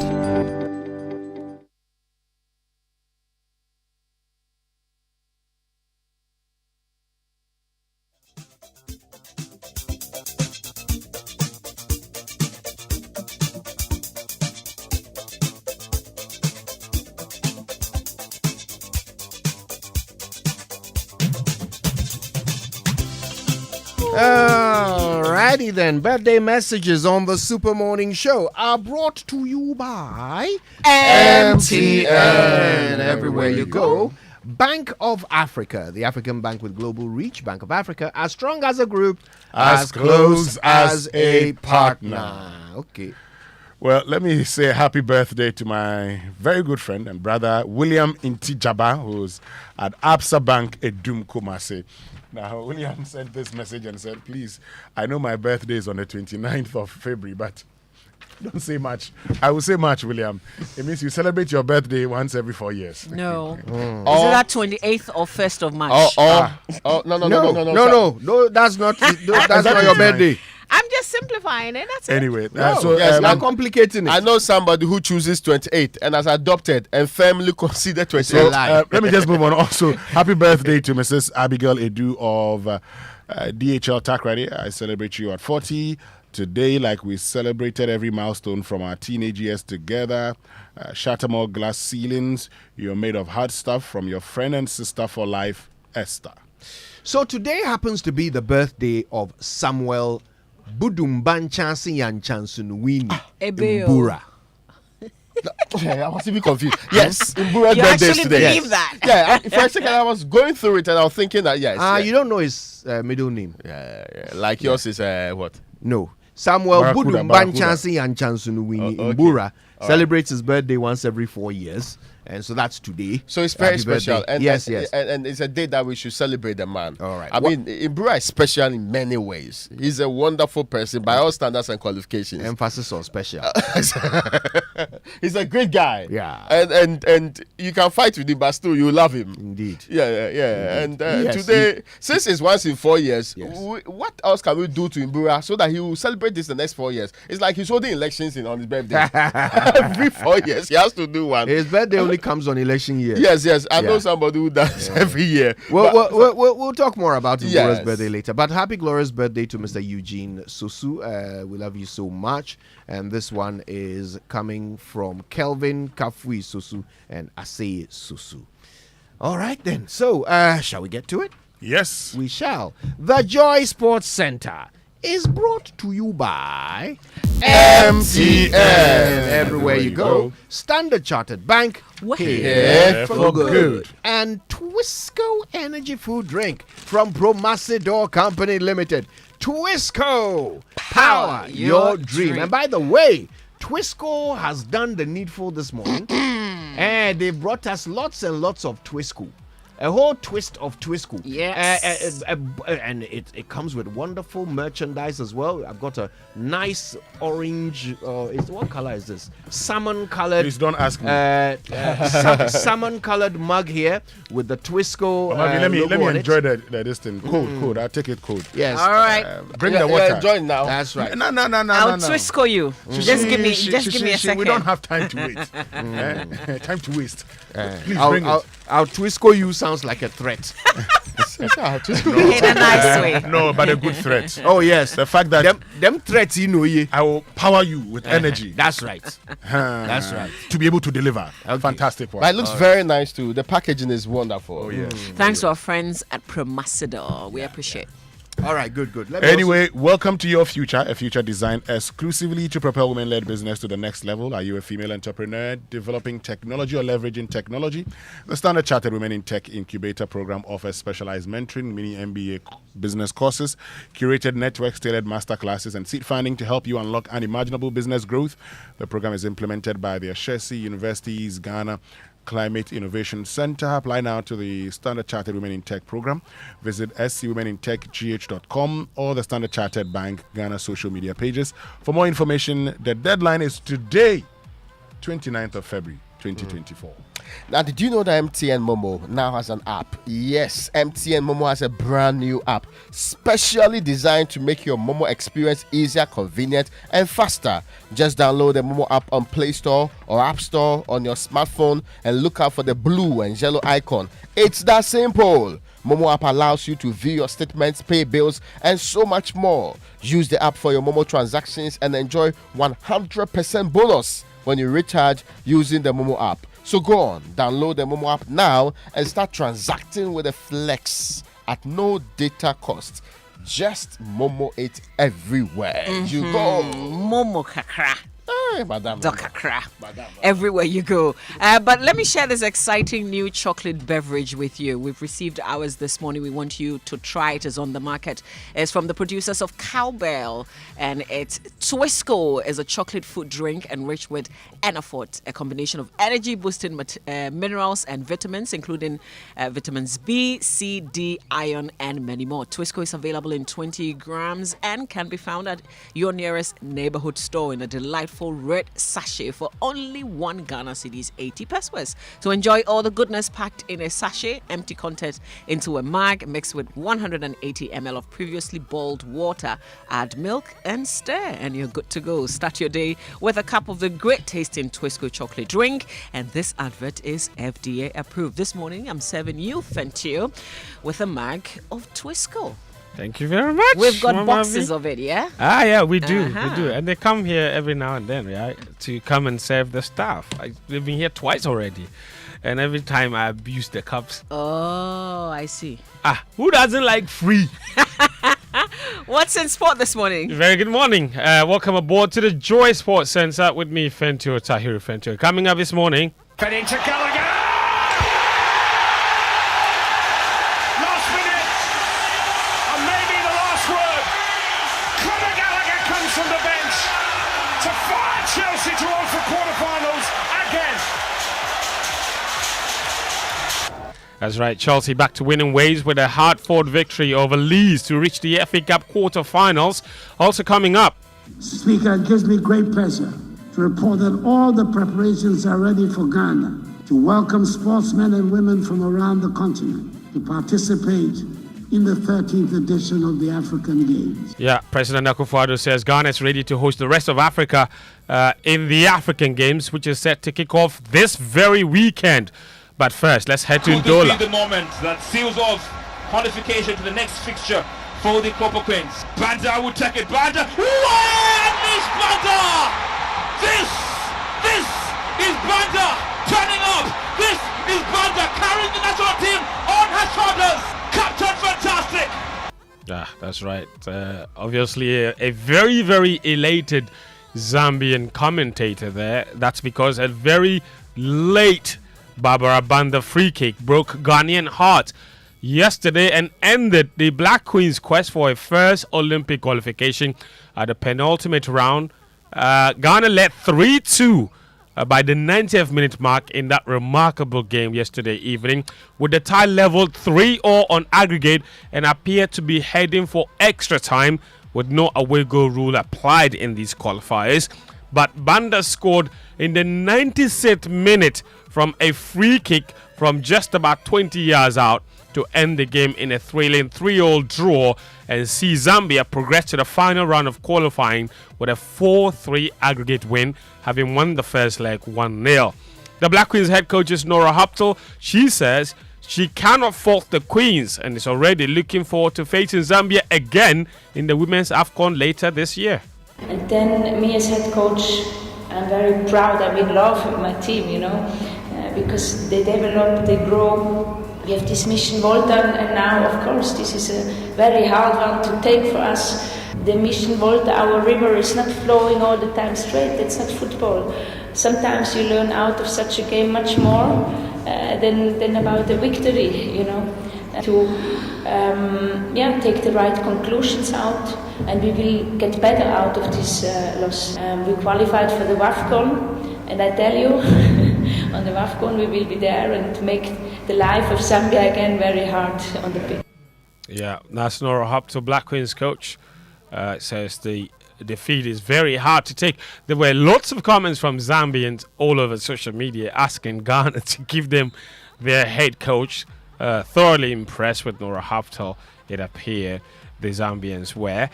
They will now take on Morocco, who dismissed Tanzania 6-2 on aggregate in the final round of qualifying.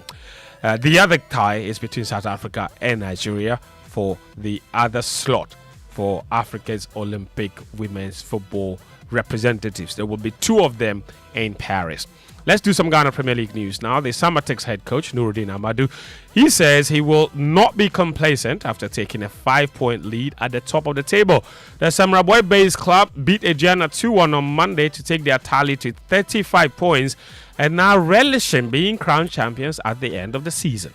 Yeah, I'm feeling good, but there's much work to be done. We still have a long way to go, so there is no room for complacency. So we need to work hard, and every match is very, very crucial as far as where we have got into is concerned. So, I mean, it's normal. How special is that KK goal to you?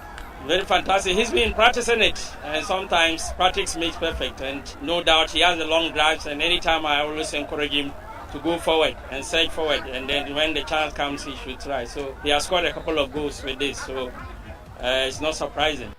Nuruddin Amadou is head coach of Ghana Premier League's unlikely leaders, Samatex.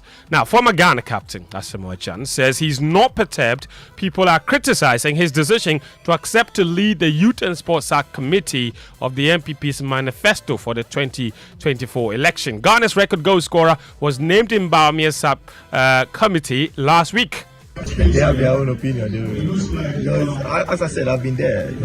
I've gone to stadiums being booed in front of 80,000 capacity, and I'm used to it. So at the end of the day, the work shows. Sometimes you go to the enemy's territory and then you come out with an applaud. So I have confidence in myself, and I know also what I can do to help. I'm here to help because my 20 years of experience, I can't just sit home and then keep it. I have to just share for the new generation, the different generation to benefit from it. That's Asamoah Gyan. He's here to help, he says. He's part of Baumia's team ahead of the 2024 elections. Now, the president, Nana Akufo-Addo, certainly will leave power at the end of this year, but he wants to leave a legacy with the African Games, which will take place here in Accra starting this weekend, and he's declared Ghana ready to host the competition. Speaker, it gives me great pleasure to report that all the preparations are ready for Ghana to welcome sportsmen and women from around the continent to participate in the 13th edition of the African Games. It seems incredible, but this is the first time that Ghana will be hosting these games. It's taken a lot of courage to have persisted with the decision to host the games, especially when our financial problem came in the midst of the preparations. But I am glad we went ahead. The preparations are all complete, and I was excited and very pleased with what I saw at Botima when I went to commission the Games Village some 2 weeks ago. We have high-class sporting facilities which will serve us well long after the Games are over. Some of the events will take place at the University of Ghana Sports Stadium. I'm extremely proud that this project has been finished under my stewardship, not just because of the Games, but also because it has taken 75 years of existence from Legon, Ghana's premier university, to have a sports stadium. That's President Akufo-Addo speaking at the State of the Nation address there on Tuesday, talking about the University of Ghana Sports Stadium. Yesterday, Ghana Athletics organized a one-day open championship to test the facility's readiness to host the African Games track and field events. The event was also to help Ghana finalize athlete selection for the competition. President of Ghana Athletics is Bao Fuseni. He says the testing was necessary before the start of the competition. Yeah, so far it has been good. So far we're testing the facility. The runnings of it is good. It's a bit windy. That is the essence of testing. So next time we know where to put the event so that we don't have a lot of wind. In a day we'll not come out with the number of athletes who have qualified already. We know quite a number of them have qualified. But we're waiting for the end of this program. Then we'll release the full contingent, the 38 athletes and 10 official athletes. Meanwhile, advanced teams have begun arriving in Ghana for the African Games. Morocco and Egypt sent contingent to Ghana yesterday. Badminton teams from all the participating teams, however, arrived late last night. The badminton event starts on March 3, 5 clear days before the opening ceremony. And March 3 is this Sunday. The World Athletics Council, meanwhile, has selected Beijing, China, to host the 2027 World Athletics Championships. The decision was made at the 234th World Athletics Council meeting held in Glasgow ahead of the World Athletics Indoor Championships from March 1 to March 3. That's this very weekend. Next year's championships are also taking place in Asia, Tokyo specifically. Meanwhile, the World Athletics Council has also approved a proposal to restructure the summer track and field season from 2025 onwards. What this means is that it will create a season-long narrative that builds to the natural crescendo of a World Athletics Championships each year. So World Championships will now be held each year somewhere around September, starting from 2025 onwards. Let's wrap up with some action from England. In by Bruno Fernandes and all the way in. Casemiro claims the touch. He says it's my goal. It's certainly Bruno Fernandes' contribution that is massively telling. And it's almost certainly Manchester United who will claim their place in the quarter-final. Fernandes fed into Gallagher. Last minute, and maybe the last word. Conor Gallagher comes from the bench to fire Chelsea towards the quarter-finals again. Yeah, that's right. Conor Gallagher scored late last night to give Chelsea a 3-2 victory over Leeds United to move into the quarterfinals of the FA Cup. Chelsea will now face Abdul Fattah Shahaku's Leicester City in the quarters. Meanwhile, Casemiro scored a late winner for Man United as they beat Nottingham Forest and will take on Liverpool in the quarters. Liverpool themselves, they beat Kamaldeen Sulemani's Southampton 3-0 with teenager Jadon Downs coming off the bench to score twice. Man United boss Eric Ten Hag, of course, is looking forward to that particular game. Anyway, so let's move on. I'll wrap up with this. Red Bull's team principal Christian Horner has been cleared following an internal investigation into his behavior towards a female colleague. Allegations of inappropriate and controlling behavior had been made against the 50-year-old. He will remain in his role as team principal and chief executive of Red Bull F1. That's all the sports this morning on the Joy Sports Centre. I am Fentu Tahiru Fentu. Back to you, Mama V. We thank you, Fentu. Let's quickly cross over to Uncle Ibo White for Food for Thoughts. Uncle Ibo White joins us. Food for Thought, brought to us by Riverman Productions. Be the difference. Dubai or no sex? Dubai or no sex? Yes. It's official. Ask Fentu whether he's been to Dubai before. I have, yes. I have been to Dubai before. That's actually where my wife and I spent our honeymoon. Fantastic. Oh, then you relate to this play a lot. Yes. Okay. Yes, Dubai I would. or no marriage? Book a Dubai holiday or no marriage.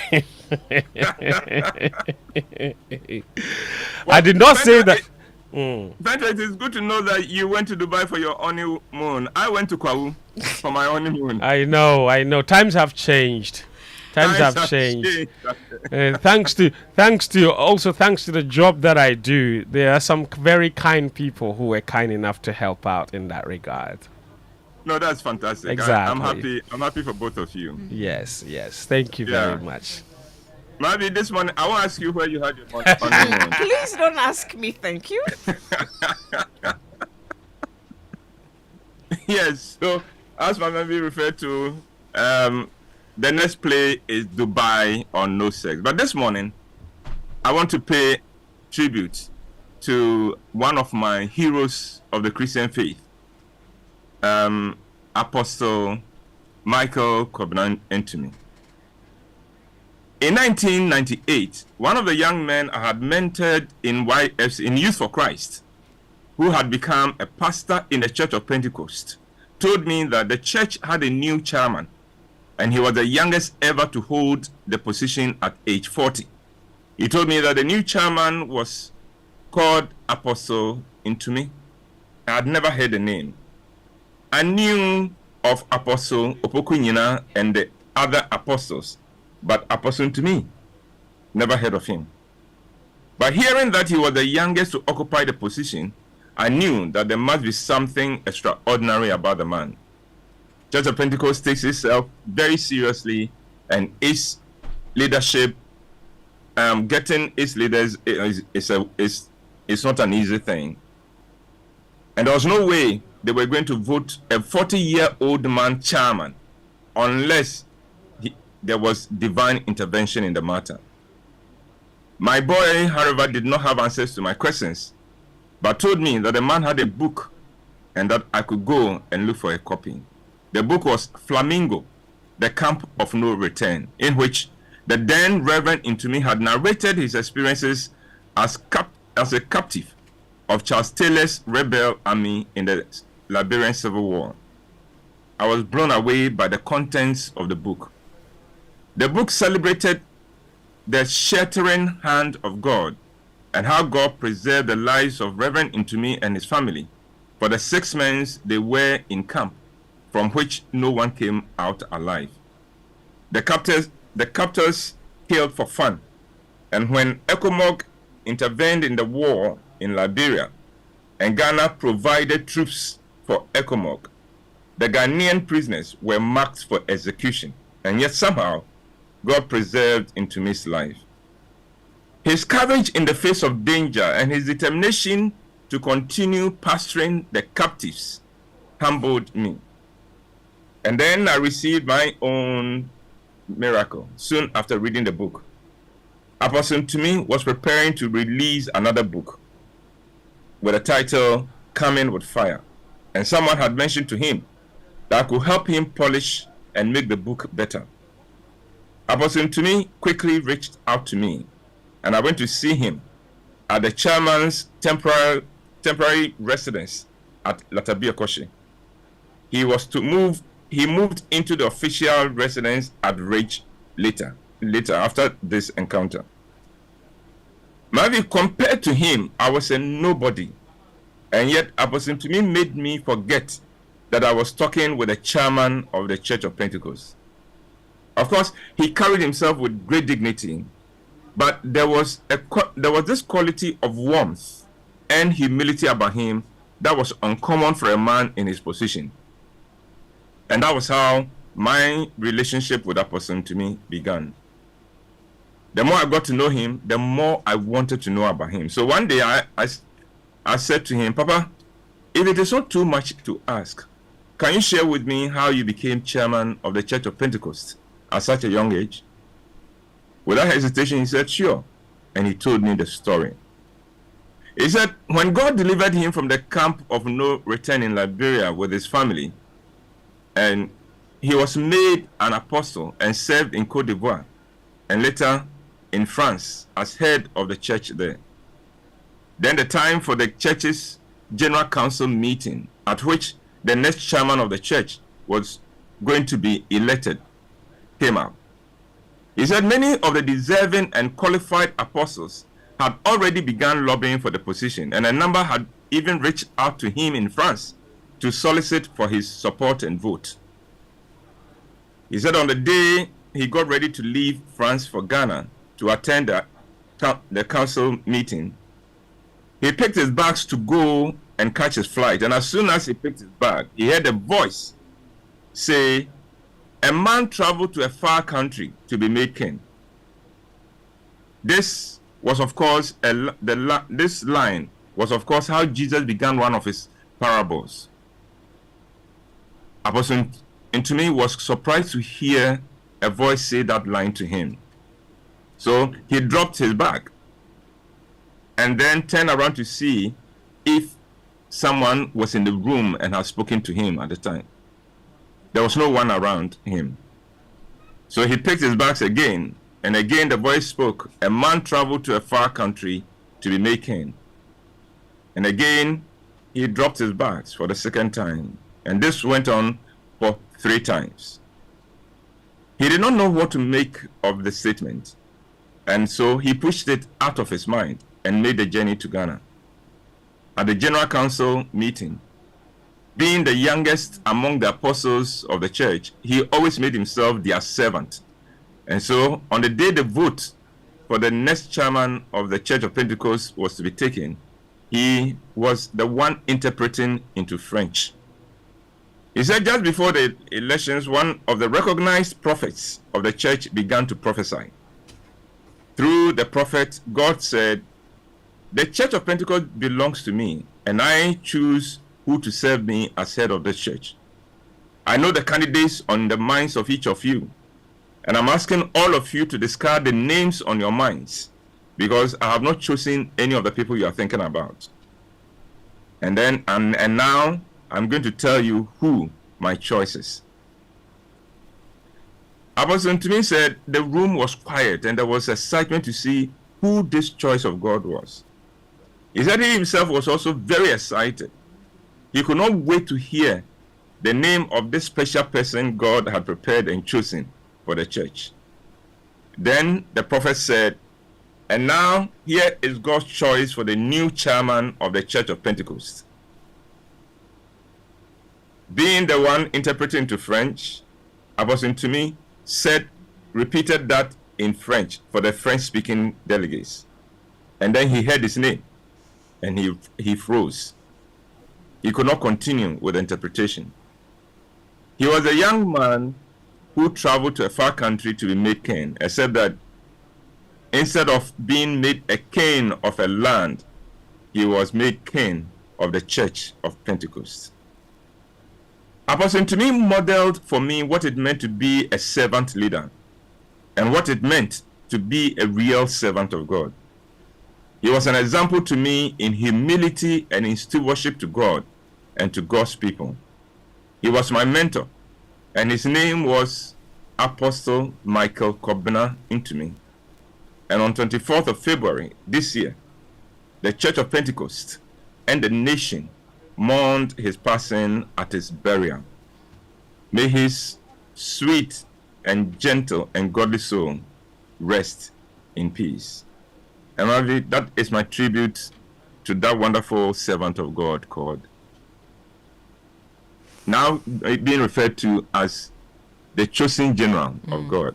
And that is my presentation for this morning. Beautiful presentation, Uncle White. Thank you so much for this tribute.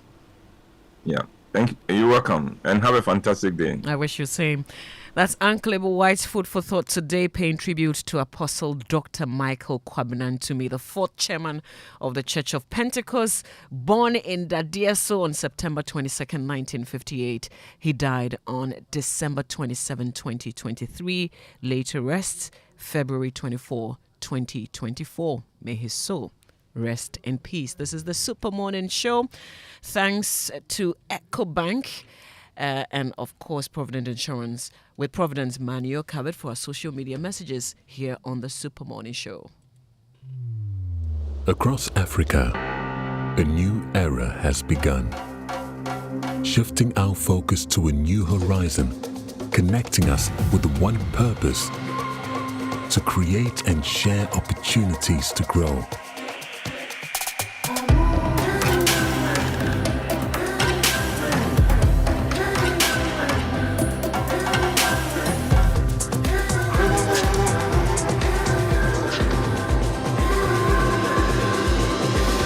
Today, we are making a brighter tomorrow, built by our dreams and our energy.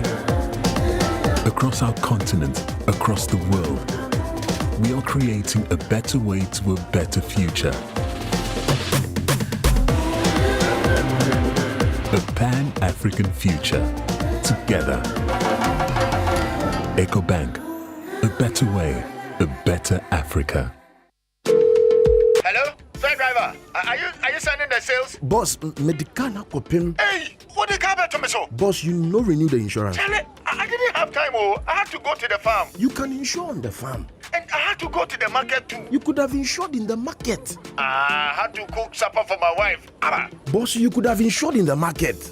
But how? By texting or buyer on 0242 426 396 to help insure with Provident Insurance on WhatsApp from anywhere. Annie, babia. With Obaya, now you can insure your car anywhere, anytime. On WhatsApp, text Obaya on 0242 426 396 today. With Provident. Man, you are covered. Let's bring you the Business Minute now. It's brought to us by Consolidated Bank Ghana CBG. We stand with you. And Anointed Electricals, the generator expert. Also, Waika Capital, together towards tomorrow. Hello, welcome to the Joy Business Minute, brought to you by Consolidated Bank Ghana. We stand with you, Anointed Electricals, the generator experts, and Wycombe Capital together towards tomorrow. Government is targeting the end of March to sign off debt restructuring agreement reached with independent power producers. Rating agency Fitch expects Treasury bill yields to decline in 2024 as the government progresses with the external debt restructuring whilst the economy recovers. Chief Executive of the Ghana National Chamber of Commerce and Industry, Mark Bedu-Abuaji, is calling on the Bank of Ghana to put in place prudent measures to stabilize the local currency. And European consumer rights groups have accused Meta, the owner of Facebook and Instagram, of carrying out, quote, massive and illegal operation of collecting data from hundreds of millions of users in the region. And that's the Joy Business Minute, brought to you by Consolidated Bank Ghana. We stand with you, Anointed Electricals, the generator experts, and Wycombe Capital, together towards tomorrow. Morning Show. It's the most action-packed breakfast show in town. The hottest music, the best giveaways, the great interviews, and all the laughter and fun you can imagine. Don't miss the Super Morning Show on Joy 99.7 FM. It's the best breakfast show in town. Coffee in your cup and Joy on the set. The Super Morning Show is always the best bet on Joy 99.7 FM. Welcome back from the Business Minute. Thanks to Consolidated Bank Ghana, CBG, we stand with you, Anointed Electricals, the generator experts, and Wycombe Capital together towards tomorrow. Now, Anointed Electrical Engineering Services is actually into the sales of ultra-silent generators from 5 kVA to 2500 kVA. And they also undertake maintenance and repairs of all kinds of diesel generators. They also stock genuine spare parts of all kinds for various generators and also do generator rentals. They have branches nationwide. So whether you are in perceived doomsor, real doomsor, or doomsor that will be over in 2 weeks' time, really, you can locate our latest branches in Amra here. Frims Oil on the main Adentan Dodowa Road, East Legon, the Lagos Avenue Road, opposite Tom Rick Hotel in Tema, at Tema General Hospital Road, Community 9, just after the overhead. Kaswa off the Wager Kaswa Road near Simaf Cement Depot. And also, at Odoko, where we have our head office, it's at number 77 Anointed House, off the Odoko Malam Road in Accra.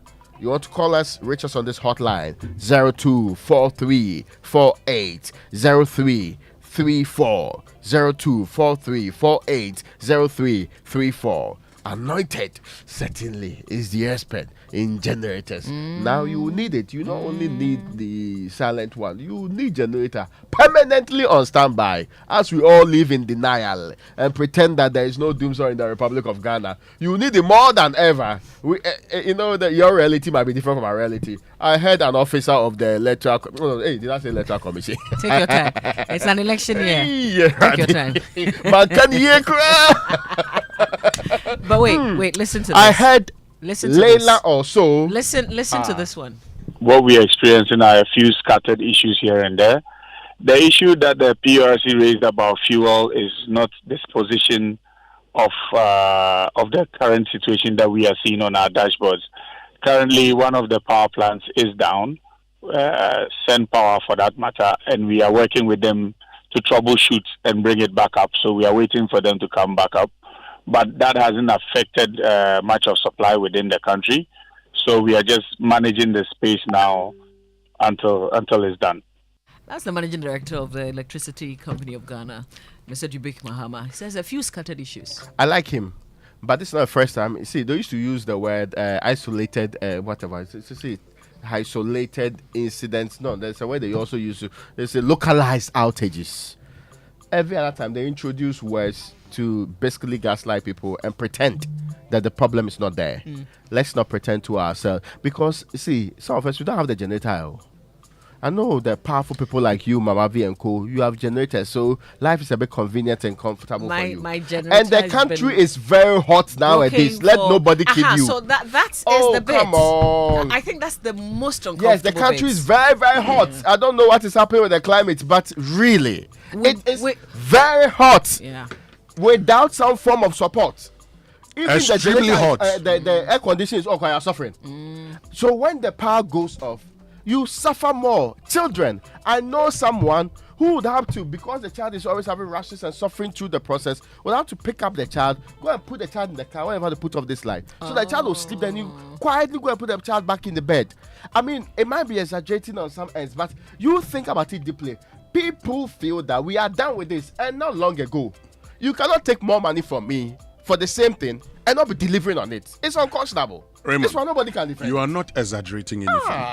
Look, if you see how the young ones struggle to sleep when the lights are turned off. Yeah. And because you're very right. If this weather is so hot. Yes. And yet and this is the worst part. I go and pay.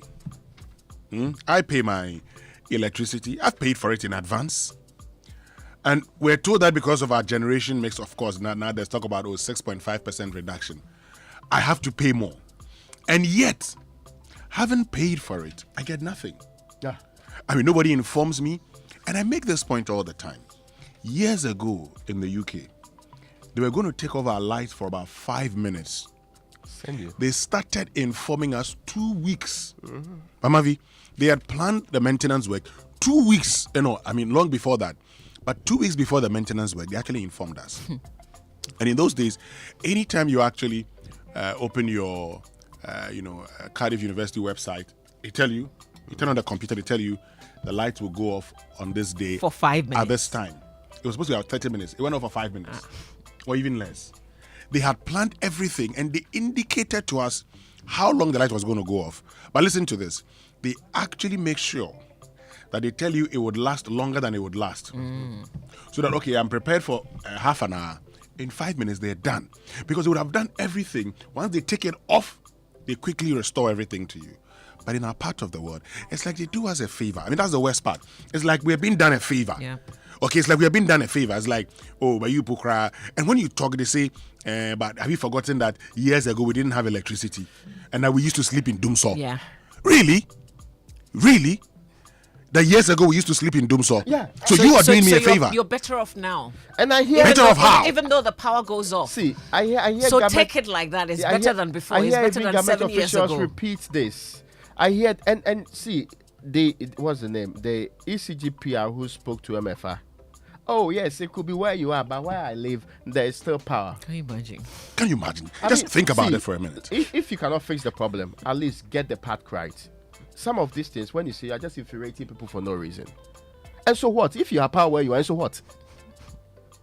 And so what? Is that what we pay for? I pay for a service, deliver the service. And some of us, we do prepaid. So I have But you I know, have already made I think commitments that to you what on Ghanaians the are even asking for is just inform us. No, I'm not part of those people. No. But it's better to know. No, it's better to know. We like accepting mediocrity. No, but listen. Whatever happens, no, they would say that some system has gone off somewhere, and that you will not have electricity. If somebody runs into a generator or one of those transformers close to your home, there'll be problems. Yes, but we know that we are not disputing those ones. But we know we are not foolish people. We know that's not what's happening. Look, listen. You time your outages at a time that is repeated at the same time every day, and you're still telling me stories. Listen to the Deputy Minister Designate for the Energy Ministry, Collins Adumaku-Mensah. He's announced that government is taking steps to resolve the recent power disruptions being experienced in various parts of the country within the next 2 weeks. They term it disruption, right? They term it disruption. No, look, if you live where I live, and look, the last time I'd actually gone for a walk, I was sweating. Yeah, and come back. And I came back. I feel like staying out a lot longer. In fact, when I came back, the lights, just as I was getting to my house, the lights went off. Cool shower. And today, there's no cold shower. Today, even at night, the water is still warm. Yes, true. Sometimes you open the tap and it's like, is the hot water on? Yeah. Because the I am water, a hot water person. The water I don't even like sense hot. the difference again. Exactly. I don't even use hot water. So for me, it's simple. All I wanted was to have a cold shower. Unless you go and take water from the freezer. This was the problem. So I had to stay outside. Stayed outside until the weather improved. And guess what? The lights went off around 8 p.m. they turn on around 12 midnight. Oh, no. So you have no option. And I mean, you can feel, and you're talking about the children, you can feel the kid sweating because he's asleep. It's really If you wake him up, it's another issue. You don't know what to do. And you're struggling even to sleep. At 2:33 a.m., you're supposed to wake up and come to work.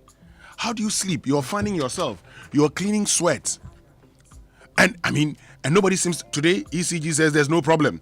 And Minister Designate says we'll resolve it in 2 weeks. Why? Now, how would you resolve no problem in 2 weeks? For some of us, even when we get the electricity, the current is so low, that's it also another cannot one. power anything, really. So it's like you are off.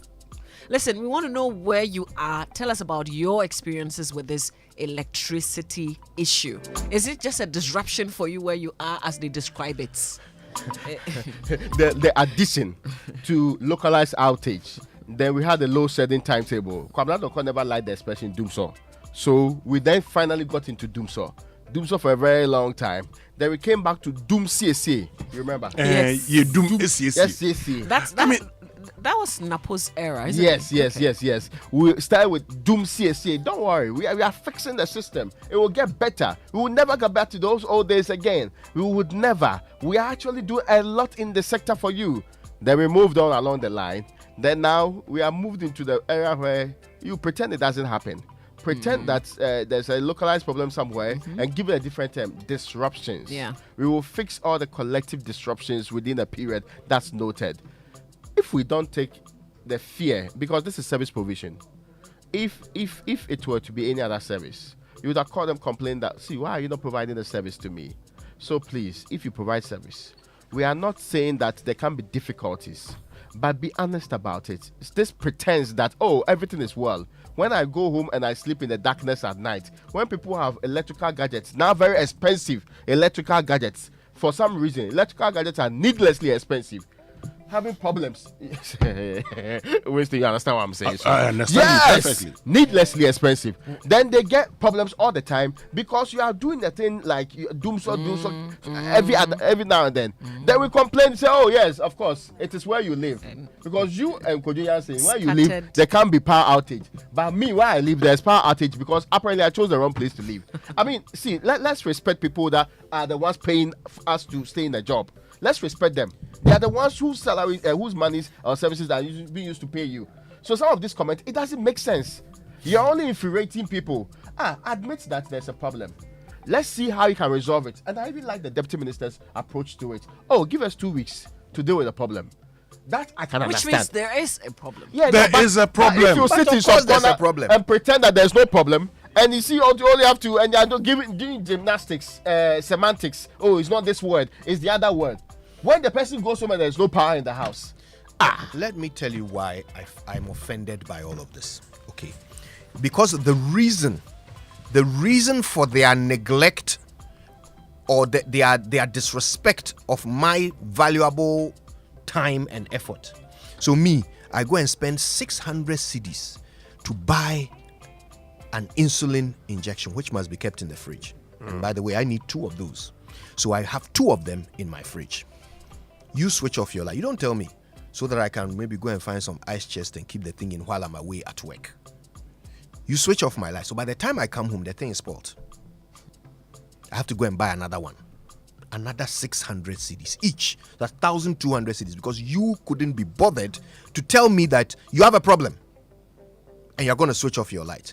So first of all, my situation doesn't matter to you. You are serving me. I'm paying you for a service, but you don't care how your negligence affects me. Okay, that is bad enough. But the second layer of it, which is much worse, is the reason why you don't care. Because you don't want somebody to say that you too, you have doomsaw. Because of how badly you criticized others for not being able to solve the same problem, you are now sacrificing me, my comfort, my money, my health, so that you can avoid being tagged with the same failure that you tagged others. That's why I'm to be disrespected. So that you can avoid the honest criticism that you deserve. Because you have failed. You have failed, but you don't want us to say it. That's why I am personally upset. Because, I mean, you look, first, I didn't send you into politics. I didn't tell you to go and be a president. I didn't ask you to take that path in life. You said you can do it. You bet for it. You said you can. You came to beg me for it. Now you are sitting there and you are failing at the thing, and I must suffer for it. Look, somebody just sent me a message and said, my light went off last night at 7 p.m. And was turned on at 5:53 a.m. today. Oh. 7 p.m. last night. It got turned on at 5:53 a.m. today. Same thing. I know a member of parliament. Same thing for me. Who sent me that message? And this morning, I just said that message. Said, good morning, Raymond. I can confirm that my lights have just been turned on after 11 hours of blackout without notice. So Doomsaw is here with us. They simply don't want to call it so. But that's it. Now, you see, this conversation, the painful part is that in the last couple of months, year or so, virtually every quarter, they have increased this bill. When they want to increase, they do 30%. The biggest decrease I've seen in the last, God knows how long, is what? 6%. You see the difference. And all of this have happened within the space to make the system better. But if you take more money from me, the expectation is that you are going to make it better. Absolutely. No excuses attached to it. So I do not accept these, we may be able to fix it, we will fix it. Please, you have taken enough money to fix the problem. I don't care whether others are not paying. I am paying. So why should I be the ones responsible for other people's trouble? So let's get it right. Let's not pretend that.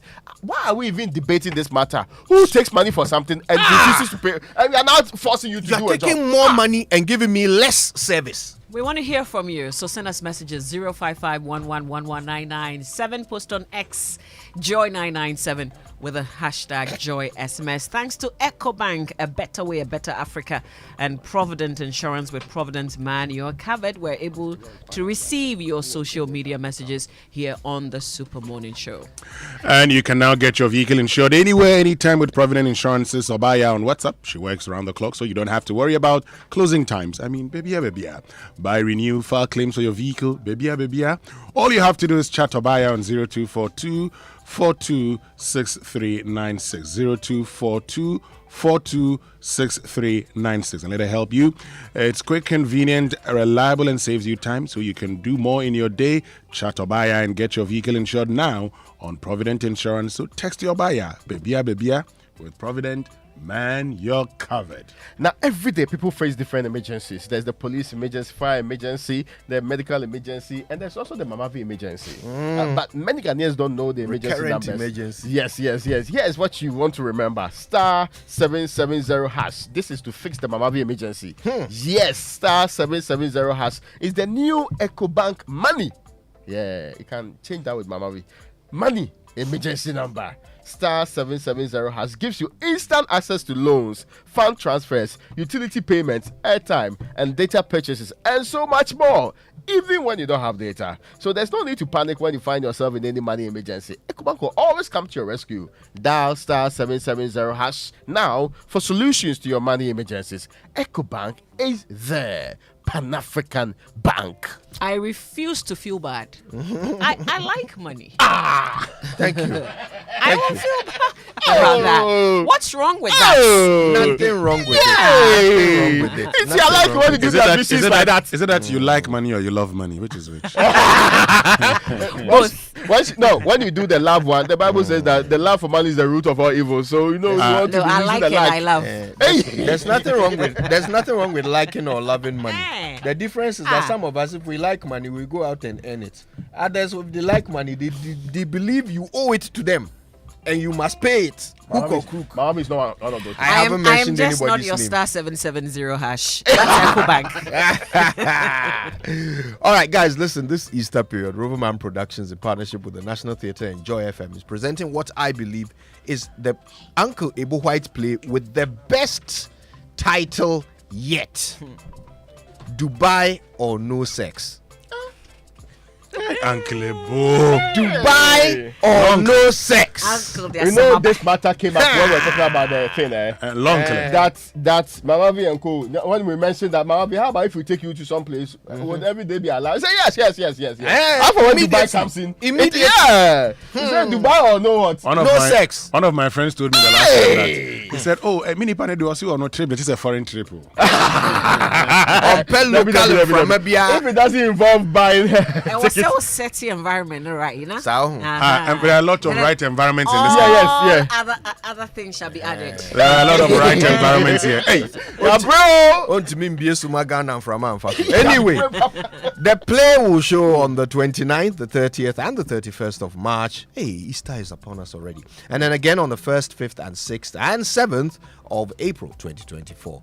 Fridays, one show at 7 p.m. Saturdays, 2 shows, 4 and 8 p.m. And on Sunday, you get 3 shows at 1, 4, and 8 p.m. 200 Ghana cedis is all you need to get in. It's at the National Theatre, and you can buy tickets via Korba short code *365 *535#, and at all regular outlets. You want to know more? Call 059-692-1960 or send a WhatsApp to 050-554-6030. You can also follow them on all of their social media platforms. They are Roverman Productions, proudly sponsored by GCB Bank Limited, and media partners are M Notify.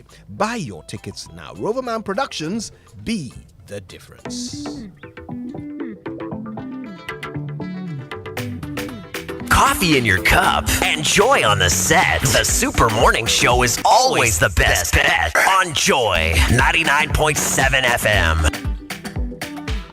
23 minutes after 8 here on the Super Morning Show. Also coming up on the show today. The judgment itself was awarded in 2011 under the SWA NDC administration 2011. In our administration, So this all happened in Ghanaian courts? Yes, Ghanaian courts. 10 trillion was awarded against a party and the law firm, the government of the law firm is reputable. What were they claiming 10 trillion for? Well, for some supply of vehicles and equipment to the government of Ghana way back in the 1990s. More with the Attorney General here on the Super Morning Show. Big stories brought to us by Latest Film, and that's your partner for life. Now get the best returns on your investment, because we've run out of options in this country anyway. Invest with iVest, a secured fixed-term investment from Isway that offers you so much more with a minimum of 5,000 Ghana cedi over a minimum period of 3 months. Increase your earnings by investing over a maximum period of 12 months. Times are hard, so you need to invest the right way. Open an iVest account today and invest your way to massive wealth. iVest, real value for real people. Call Isway now on 0596 914 843 or text iVest to 4993 to get started. Isway is your trusted financial solutions partner. Isway is a member of the Ghana Deposit Protection Corporation. And dreaming of the perfect sofa to upgrade this year? Your dream is now a reality at Latest Foam. Introducing our sensational V sofa range, where comfort meets style at prices that will make your heart skip a beat. Hop into the Latest Foam showroom nationwide to dive into a world of colors and choices, from the sleek L-shaped V sofa at just 3,100 to the complete V sofa set for an unbeatable 6,500 Ghana cedis. You have the opportunity to elevate your living space with Latest Foam, your forever partner in comfort and luxury. Hurry, your perfect sofa awaits. Latest Foam, your partner for life. All right, very quickly, a happy birthday to Mona Lisa Kafui of Hacho. May Almighty bless you on this occasion. This one is from Kwame Ajato and the siblings Selom and Senam.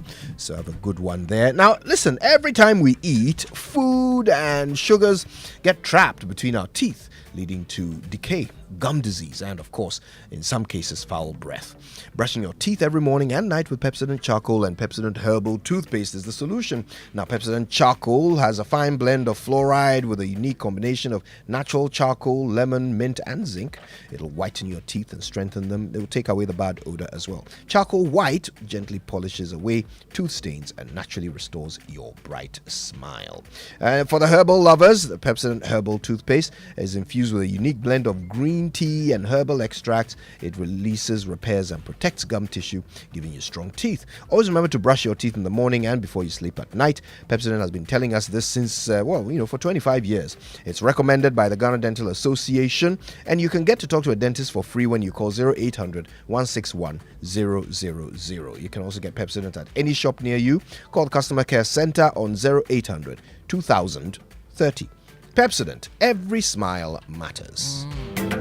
It's your birthday today, Jemima Yaira Blenny. Your friends, colleagues at NIB, and all your loved ones are wishing you a beautiful birthday as you celebrate another leap year birthday. Wishing you God's blessings, favor, and provision. So, Jemima Yaira Blenny, happy birthday to you. One more here for Mr. James Eko Ahin of Duncan's in Osu. Happy birthday from Francis Amegaibo. All right, more to come. Yes, on the Super Morning Show, but not before I say good morning to the Managing Director of GCB Bank PLC, Mr. Kofi Adomako. Also, my friends at the ECG District Office in Sawam. They're actually really nice, even though the lights keep going off. So, Mr. Benji Hagan, who is the district manager, and my friend, Mr. Kwakwa Boydu. And we want to say good morning to Layla Pencil and all our friends at Republic Bank as well. Hope you're all doing well. Super Morning Show. Keep your messages coming through on WhatsApp and also on X with the hashtag JoySMS. There's 28 minutes after 8. Stay with us. We're taking your messages. Where are you and what are you experiencing with regards to the power supply? Is it just a disruption for you? Some sort of scattered situation? How long do you go off? We want to hear from you. So please keep those messages coming through. We'll share them with the rest of the world. 055-1111-997. That's our WhatsApp number. Coffee in your cup and joy on the set. The Super Morning Show is always the best bet on Joy 99.7 FM. What we are experiencing are a few scattered issues here and there. The issue that the PRC raised about fuel is not disposition of the current situation that we are seeing on our dashboards. Currently, one of the power plants is down, Send Power for that matter, and we are working with them to troubleshoot and bring it back up. So we are waiting for them to come back up. But that hasn't affected much of supply within the country. So we are just managing the space now until it's done. Wake up, good morning, Ladies, mark your calendars for a groundbreaking event, the 6th National Women's Summit and Expo in collaboration with Geisha. Yes! Picture this, a day packed with inspirational keynote speakers, panel discussions, and interactive workshops, plus our Everything Women Expo with discounts on food, fashion and beauty, health and wellness, and many more attractions. All these happening on International Women's Day, 8th March at the Accra International Conference Center from 9 a.m. to 8 p.m. Don't miss the happy hour from 4 p.m. with live music, a fashion show, and good vibes. Admission is free! Brought to you by Geisha with support from Joy FM, Enterprise Life, MTN, Frytol, EcoBank, and powered by Charter House. Inspire inclusion. Breaking news. Vodafone Ghana is becoming Telecel. Stay tuned.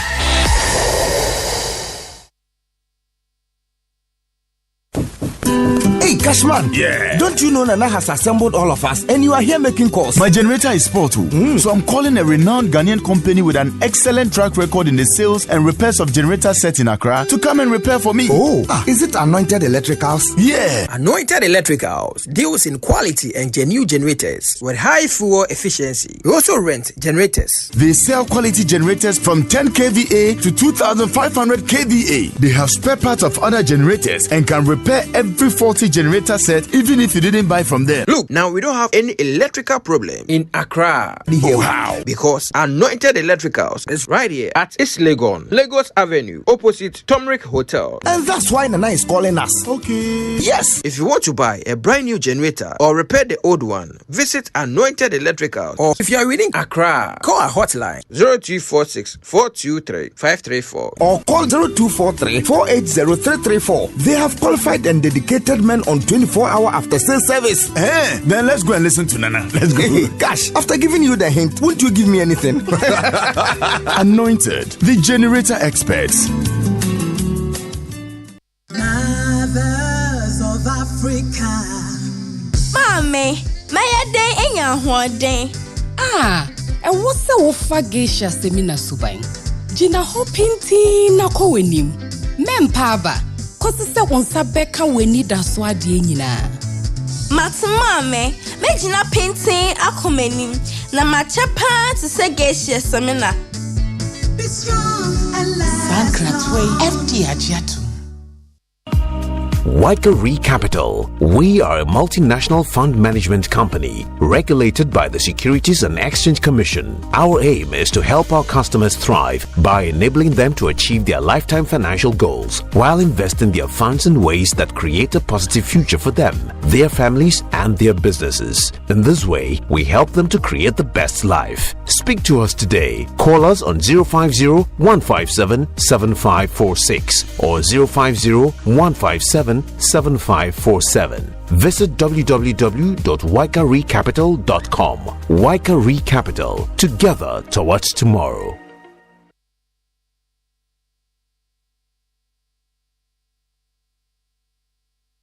Coffee in your cup and joy on the set. The Super Morning Show is always the best bet on Joy 99.7 FM. Be about us. Be about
a month. Yeah. So he's blowing out all the cobwebs from his Western music repertoire, because from tomorrow onwards we know what we are doing. Yeah, but Kojo, when you were contesting for the Embassy Club Pleasure, which Ghana song were you going to dance with?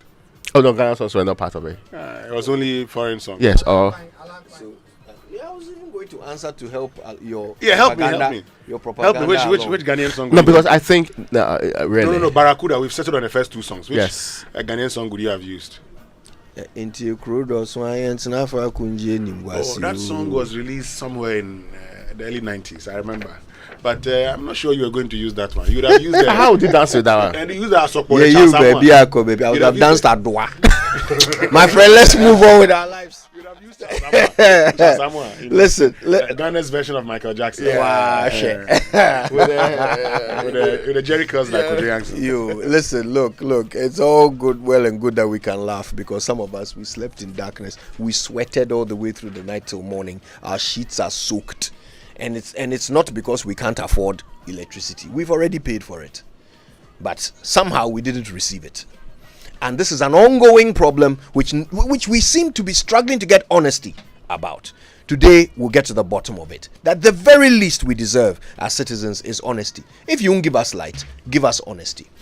So stay with us. We'll be talking to those who can absolutely tease out all the issues relevant here in just a moment. But before that, we will hear from you, because you are the one affected by this. All right, so you tell us your experience. Did your lights go off? Have your lights been going off? How has it affected your life? What is the one thing you wish this government would do while we go through this situation? All right, so we'll talk about it. We'll open the lines for you in just a moment. But first, Champion Carbolic Soap, popularly known as Guardian Soap, is now 4 Ghana cedis for 1 bar. Unilever, Ghana's Champion Carbolic Soap is and has always been your skin's guardian against germs that cause most skin diseases. So no need to wait. Grab your Champion Carbolic Soap now for only 4 Ghana cedis. It's widely available at all major retail shops and local convenience stores near you. Champion Carbolic Soap, Guardian Dadanwa. Did you know that MTN Momo has an app? Yes, MTN Momo has a brand new app specially designed to make your Momo experience easier, convenient, and faster. Just download the Momo app on Play Store or App Store on your smartphone and look out for the blue and yellow icon. It's that simple. Momo app allows you to view your statements, pay bills, and so much more. Use the app for your Momo transactions and enjoy a 100% bonus when you recharge using the Momo app. So go on, download the Momo app now and start transacting at a flex at no data cost. Just Momo it everywhere you go. Now I bring you news from the Ghana Revenue Authority. They are reminding everybody, especially persons registered with VAT, NHIL, GEFAN levy, that the VAT, NHIL, GEFAN levy and Communication Service Tax (CST) returns for January should be submitted on the VAT, NHIL, GEFAN levy and CST returns forms not later than end of day today, which is the last working day of the month. File your VAT, NHIL, GEFAN levy, and CST returns early and avoid payment of penalties. For VAT, NHIL, GEFAN levy, the penalty is 500 Ghana cedi and a further penalty of 10 Ghana cedi for each day the return is not submitted. For CST operators, late filing of returns attracts a pecuniary penalty of 2,000 Ghana cedis and a further penalty of 500 Ghana cedi for each day the return is not submitted. We encourage taxpayers to file their returns online, and this is via the portal taxpayersportal.com. And also to note that in line with the GRA cashless policy, both check and cash payments should be made at any of the 23 designated banks, the Ghana.gov platform, or via USSD. The code is *222#. Remember to submit the January 2024 returns not later than today, which is the last working day of the month, and avoid paying penalties. Kindly get in touch with us, and it's via email at info@gra.gov.gh or WhatsApp 055-299-0000 and 020-063-1664. All right. Well, listen, it's time to hear from you. Okay. So 0302 216 541 Call us. What are you thinking? Are you thinking Doomsaw is back? Are you thinking we need a timetable? Or are you thinking, I don't care about the politics, just give me the light? Just give me the light.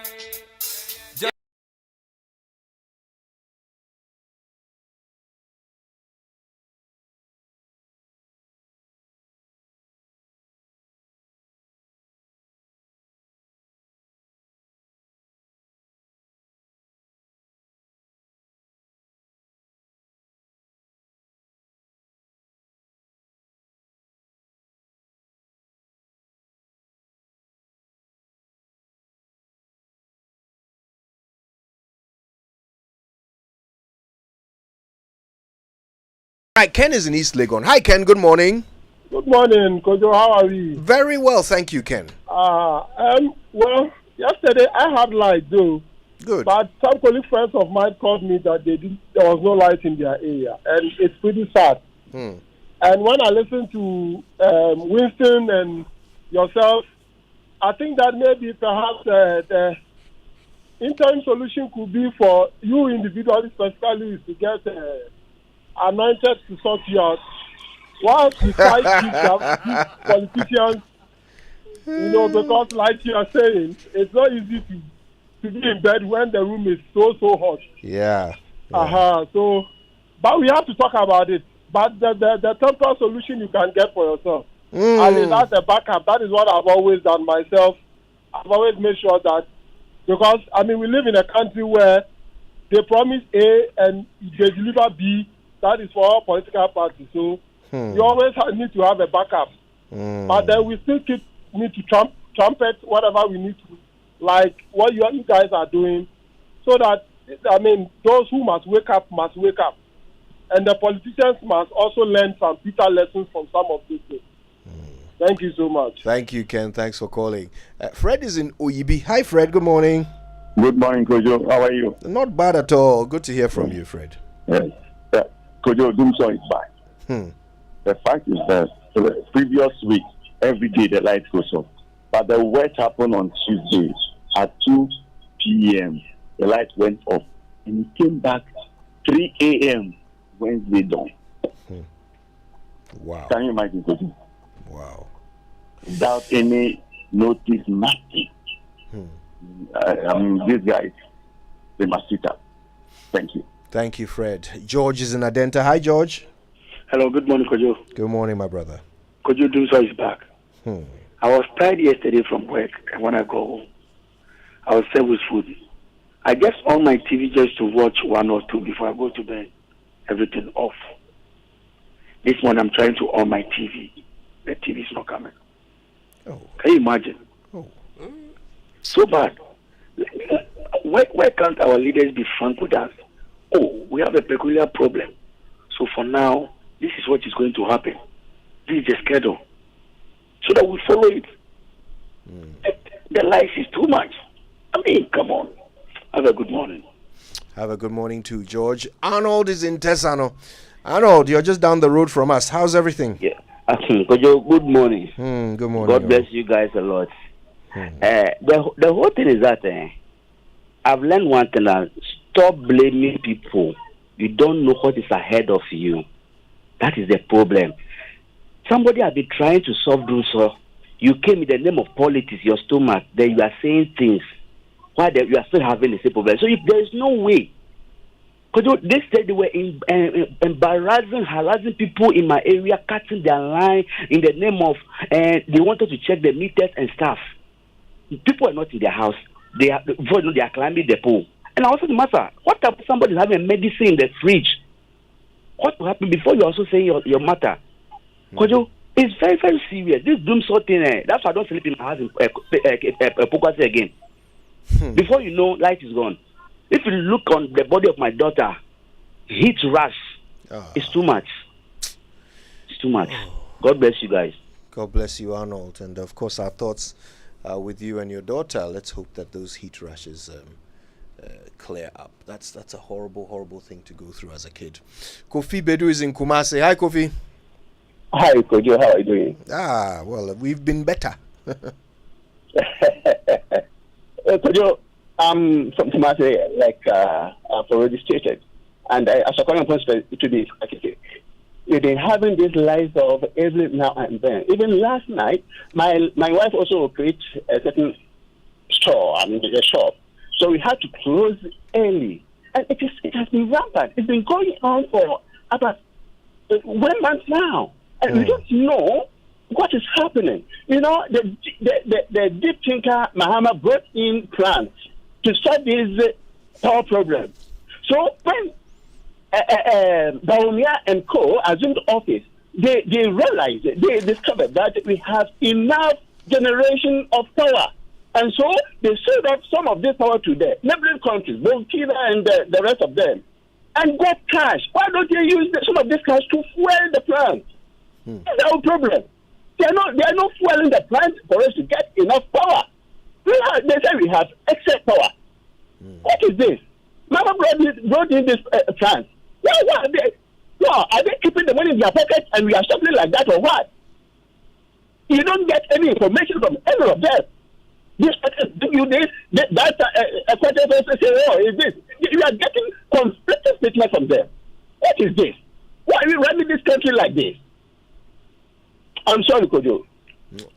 Well, don't apologize, Kofi. I understand how you feel. Let's go to Tema. Papa Ansa, good morning to you. Good morning. Good morning, Papa. You see, yesterday night, I tweeted at you. I saw it. Yes. You see, it's very unbearable. Today, as I speak with you, there are no light in Tema Committee 2 since Tuesday. You'll be there, you can't work. You come home to have a good sleep too. There's no light. The light will come around 2 a.m., sometimes 4 a.m. The employer and the employee, who is telling us the truth? Good morning. Good morning, Papa. We'll stay in Tema. Here's Bismarck. Hello, Bismarck. Good morning. Do we have Bismarck on the line? Yeah, good morning, Kojo. Good morning, Bismarck. How are you? How are you? Managing. We thank God. Kojo, what I will say is, this country, if the people who sell the affairs of this country don't change their lifestyle, this country will never go on. When they get power, or when they want power, you listen to the sugar-coated words they give to Ghanaians. But when we give them the mandate, see the problem we are facing in this country. Today light, today water, the next day job, everything. But they are enjoying. They drive good cars. Their kids are in Europe. Their kids are attending good schools. And see, we are staying here the way we are suffering. Light problem. Somebody come, he say he be Messiah. Somebody come, he say be Jesus Christ. And look at the problem we are facing. They go Europe for loans instead of them to use the loan for their purposes, which they go and take the loan, they divert their mind and do different things. Look at the problem we are facing. So, Kojo, I tell you, if the whites can come and take over this country, I think it's better. Or God should come and take this country away. Thank you. Abutar. We have a few things we want to do first. Wolanyo is in Adenta. Wolanyo, good morning. Good morning, Kojo. How are you doing? My boss, we are there. We are there. No, okay. So, it's like Doom Saw is back, but they can't open up. Because I live in Adenta, and the whole of yesterday we didn't have light. And the most funny thing is sometimes they give you half current. And we who work with our machines, and so we have problem with the motor, and every day we have to go repairing it. They should tell us, at this time the light will go on. Then we can switch off all our machines. But then they wouldn't say anything, and they keep denying there's no doom saw. So if there's no doom saw, please may I know what it is? Well, I know you've asked a good question. Let's come to Accra. Hi, Joe. Good morning. Good morning, Kojo. Kojo, my brother. Our lights went off for the past 3 days, on and off, on and off. As I'm speaking to you, there's no water. And these tremendous liars are still lying to Ghanaians. God have mercy upon us. Good morning. Good morning to you, Joe. Lottie is at Lakeside. Hi, Lottie. Hello, dear. Good morning. Good morning. You're our first lady caller today. Thank you. You know, yesterday, I think the spokesperson for ECG spoke. And then when the newscaster or Mama V asked, are we in doing so? She said no. She went ahead to ask, why didn't I have light in my neighborhood? And she said, I don't know where you live, so I can't tell. You see the answer she gave? I was so pissed off, but I kept quiet. Only for me to return from work at 11, heading towards Rouge Junction into Adenta, Lakeside Estate. The whole community was off. Very dark. And you tell us we are not in doing so. Excuse me, this should come clear. In this case, you know, Mama, what is his name? The director, ECG. Yes, Mr. Samuel Dubik Mahama. Yes, he will not come and speak to it. But when it's monetary issues and other things, he will just stick his neck so high and come and give all the grammar to explanation. It's so bad. It's so porous. We are suffering. Thank you very much. That's my. Thank you, Lottie. I know how this feels. Although, to be fair to Mr. Dubik Mahama, he does speak to us on all issues to do with ECG. Yeah, he certainly does speak to us. Papa Bisu is in Accra. Papa, how are you? I'm doing well, but when I relate it to the negatives happening in the country, I feel so sad, my brother. Just see, we can manage ourselves. How about the babies sweating, crying? And the president is not seeing all these things and telling us that he's kept the light on. Mr. President, the lights are just too much. Too much. We beg of you, pay the IPPs, the independent power producer, pay them their cash, and let us have our peace. See, he will tell you that, oh, we are now the leading producers of gold. It means that Ghanaians are not hungry. We are not hungry. Yeah, we are fine. Leading producers of gold. Yeah, we are fine. See, Mr. President, we are not happy at all. So when you come and address us, please and please take into consideration, it is not about your happiness in your house, but the happiness of the majority of suffering Ghanaians that you need to watch. My brother, have a good day, my brother. Have a good one, Papa. All right, let's go back to Tema because Joseph has something to say. Hi, Joseph. Uncle, good morning. I hope you're doing well. Well, we're managing, my brother. I think a lot of people are very passionate about issues, but my advice to a lot of them is you who have issues, how to tone down. Otherwise, you leave us and go. With the power crisis, for me, for instance, yesterday, around 8 p.m., the light went off, and we just had like this morning 6 o'clock. Even when the fan is on, we are suffering. How much when the light is off? Imagine. I can tell you for a fact, Nigerians are suffering from electricity, but we are not comparing ourselves to them. Just that the authorities should talk to us. Uncle, when you be very careful, attentive to your phone, these telcos will come and tell you, due to this and that, you are doing some maintenance, and from this hour to that hour, you must have interruption. That is all. Talk to us. Let's understand what is happening. If there's a problem, difficulties, let us know so that we prepare ourselves. But all of a sudden, something happens, and you don't know what to do, but you see it is not doing so to then it seems they are not being fair to us, Uncle Joe. Just communicate to us. Sometimes Ghana Water will tell us that due to maintenance issues, they are going to stop water from flowing from about 2-3 days. Then you fetch water and put it down. You understand? Yeah. So I think they should communicate. That's the only thing, Uncle Joe. Thank you. God be with you. Thank you. God be with you too, Joseph in Tema. Well, here's another Joseph in Kumasi. Joseph, good morning. Good morning, Kojo. How are you doing? Yeah, we are managing. Yeah, Kojo, you see, I'm very angry, but I decided to calm down because, seriously speaking, this MPP government, I don't know what has happened. They like to get into power, and then they are having the power. They are still lying. I don't get it. Who advises the president to come and tell us that he has managed to keep lights on. Kumasi is the same that people are complaining from in Accra. You see, I have a house just opposite the ECG office. And then it goes off, you ask them, they don't know, they say it's from above. Nobody is telling you anything. Seriously speaking, we need to know. If you told us that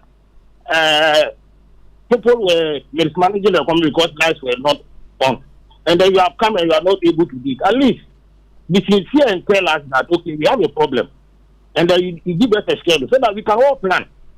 You will be here and then lights go from, and then you sleep in the darkness, nothing, nobody tells you anything. Even the people mining their places, the ECG people there, when you ask them, they don't know. So please, they should tell us something. They don't take us, they shouldn't take us for our schools. Please. Yeah. Thank you, Kojo. Thank you. Let's fire in Tema today. Yes, Claude. Good morning, Claude. Yeah, good morning, Kojo. How are you doing? We did. Off yesterday from 8:30. I came on this morning, and we are okay now. But I think the ones you have to question will be Gridco, because ECG is distributing the power. Those generating should be Gridco. So they should tell us what is really happening. Then secondly, the man who said we need to be colonized, I think some of our agencies need to be colonized. Maybe ECG, we get Sweden or Norway, some officials from there to come and take over. Then lastly, change a certain code. So the buildings we have that have sliding glass, change to look so that go the white code and open all the windows. You can only open half, and the whole place is hot. Yeah. And then we plant trees on our compound. Thank you very much. Thank you, Claude. Thanks for sharing. And thanks to all of you who called us. We appreciate your contributions. Obviously, it gives a clear picture of what's happening, not just in Accra, but across the nation. This is a problem of national proportions. So let's have a national conversation about it. When we come back, Ben Boache, Executive Director of the Africa Center for Energy Policy, John Jinapo, Ranking Member on Parliament's Mines and Energy Committee, and of course, Mr. Samuel Dubik Mahama, Managing Director of ECG, will join us. We'll get to the bottom of everything after these. I'm glad to be able to say, so far, so good. We've managed to keep the lights on these last 7 years, even in the midst of a financial crisis. We've conquered Ghana with you, escaped with you to the western region, gone on the Savannah Safari together. Remember that Fajeto conquest, kayaking on the Volta Lake? Those were very educative, fun, and memorable discoveries of Ghana we made together. It's now time to take it a notch higher, make new discoveries, create new experiences, and relive nightlife back in the days with the Eastern Camp Adventure. This time, let's pitch camp on top of the serene Ebri Mountains, experience the adventure of tent accommodation, sit by the fire side and relive those typical Ghanaian moments with a Nancy Stories jungle party with barbecue, Jama night, movie, a visit to the cinema waterfalls, and a Wukugwa, among other historic places. Let's also spend time at the Safari Valley Eco Park with good lunch. With only 1,500 Ghana cedis, your transportation, access to tourist site, food, board, meal, and everything else is covered. Save a spot now. Pay via Momo to 059-303-8842. Name on Momo is Daniel Boyfio Multimedia Group. And please reference Joy Camp. Short code to purchase ticket is *714*003#. For more information, please call 0302-216540. The Eastern Camp Adventure, discoveries, fun, and memories. Recoded to do more with ease. The enhanced GCB mobile app. Download now from Google Play Store or Apple Store for all your transactions. Smooth, safe, and secure. Chale, tap the app. You don't need to have an account to upgrade. GCB mobile app. Recoded to do more. Upgrade your style. GCB Bank. Your bank for life.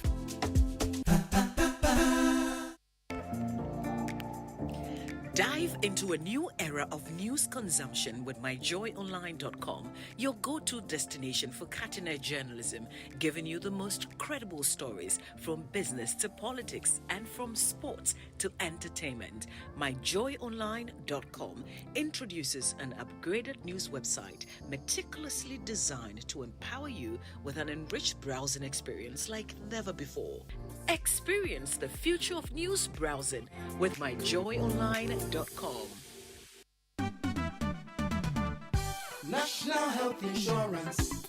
Great news! The National Health Insurance Scheme (NHIS) has waived the waiting period for all members aged 70 years and above. All 70 years and above are also exempted from paying a premium. Enrollment and renewal are absolutely free on the NHIS. Members who are 70 years and above can automatically access healthcare when they newly register with the NHIS or renew their membership annually. You are no longer required to serve the 1-month waiting period for late renewals. Dad, mom, grandpa, and grandma, let your old age be filled with good health and access instant healthcare at zero cost on the NHIS today. Download the My NHIS mobile app to register with your Ghana card or visit the nearest NHIS office. Terms and conditions apply. For details, contact the NHIS call center on 054 444 6447 or 0302 746 447.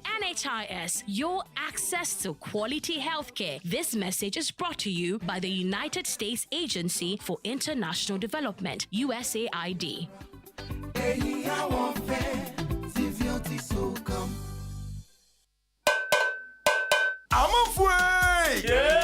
Media Sambisanda mo. Eti emrati no. Mumu hwan pa na tumi hwe na mo bodompe mo man yakono. Eye kwabna. Na mumu hwan so na tumi tasmale me ma yene nyina de. Eye kojo. Enu kro. Kobre tumi hwe na bodompe mo sense o yi super accident eba. Aye den aban ne do braye. Bu si echi na mo ho ban na sem ma na ho de ne. Sa ani na kudwo so yi super accident chako. Na eno ne de e ma wo se wo ye krejen fita. Na watimi asiri bedwo ma na feel you. Ey kojo.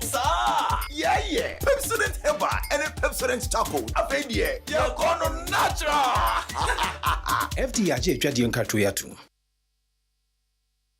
Coffee in your cup and joy on the set. The Super Morning Show is always the best bet on Joy 99.7 FM.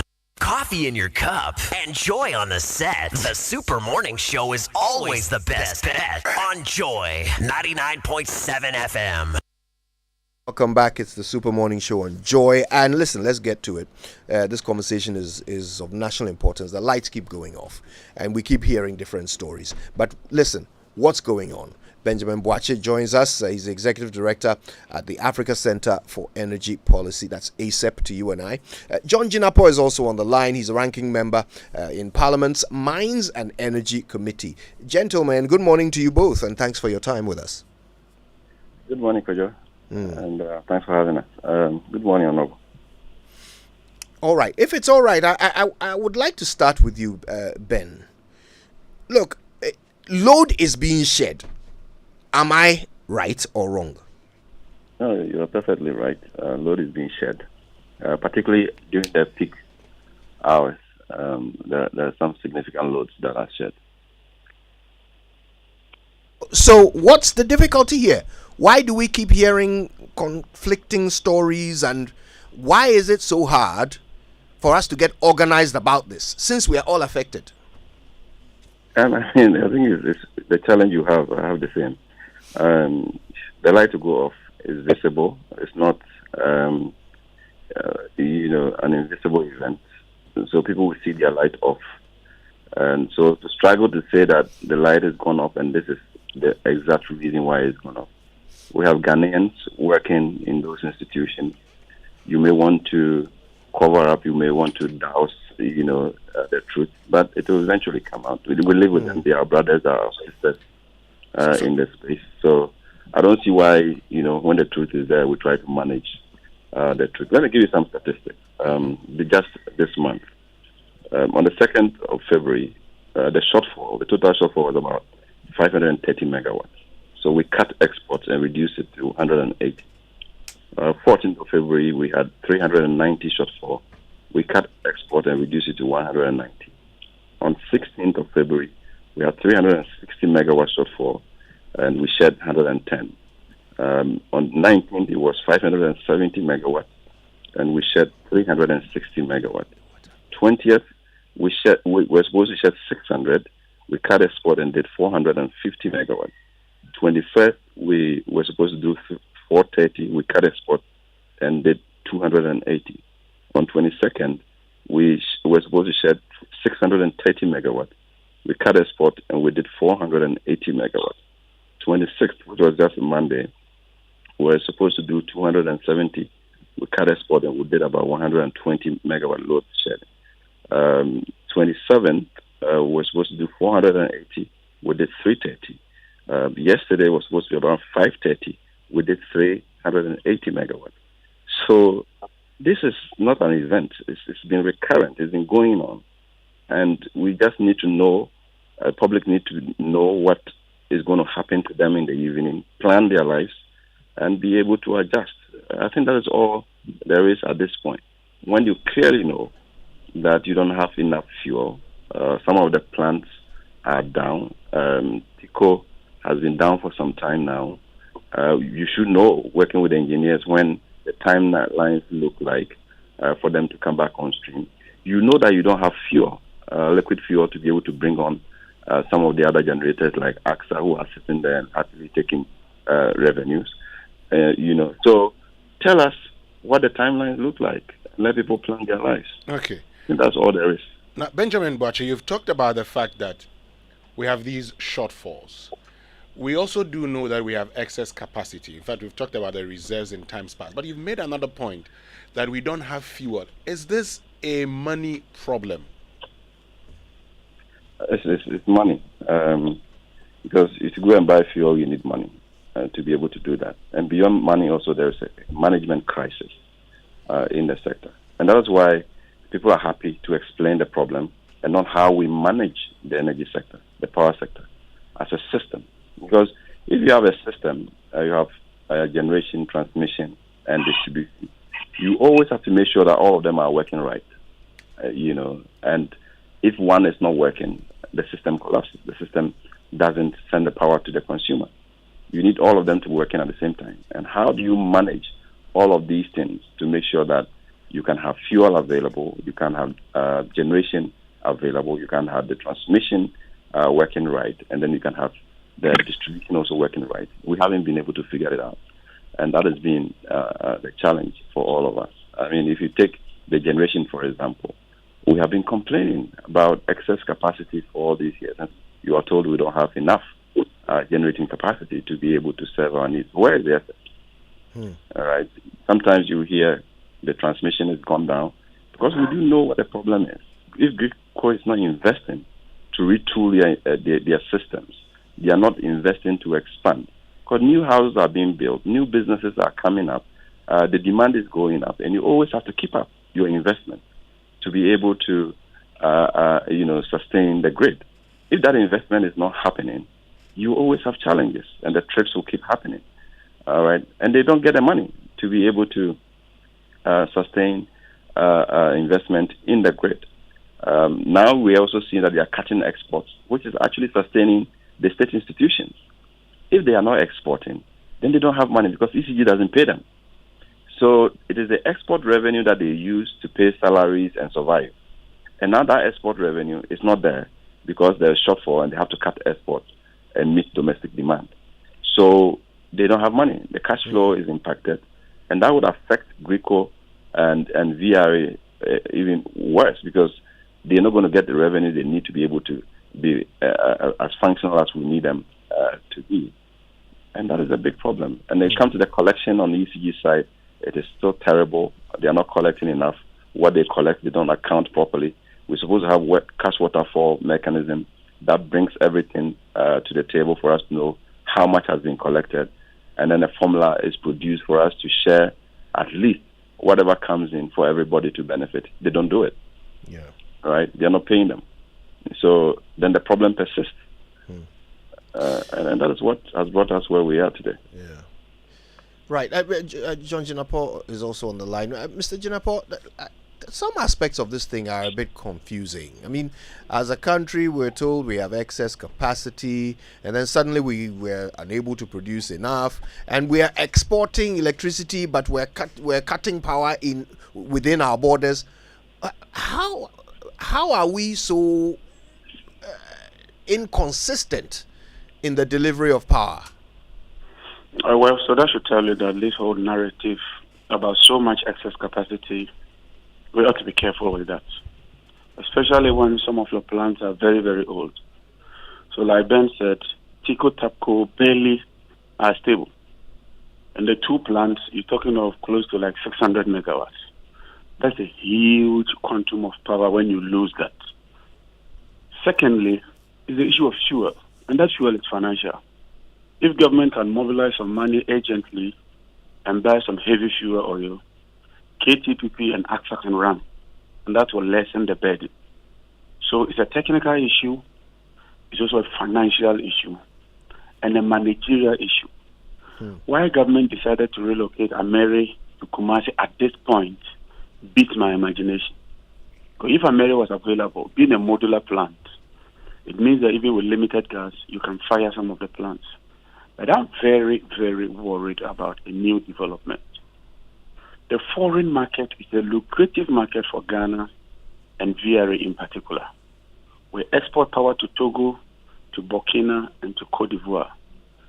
Now, for almost 1 month now, we've been scaling back supply to these countries. What it means is that they will begin to take some corrective measures and adapt. So we are likely to lose that lucrative market.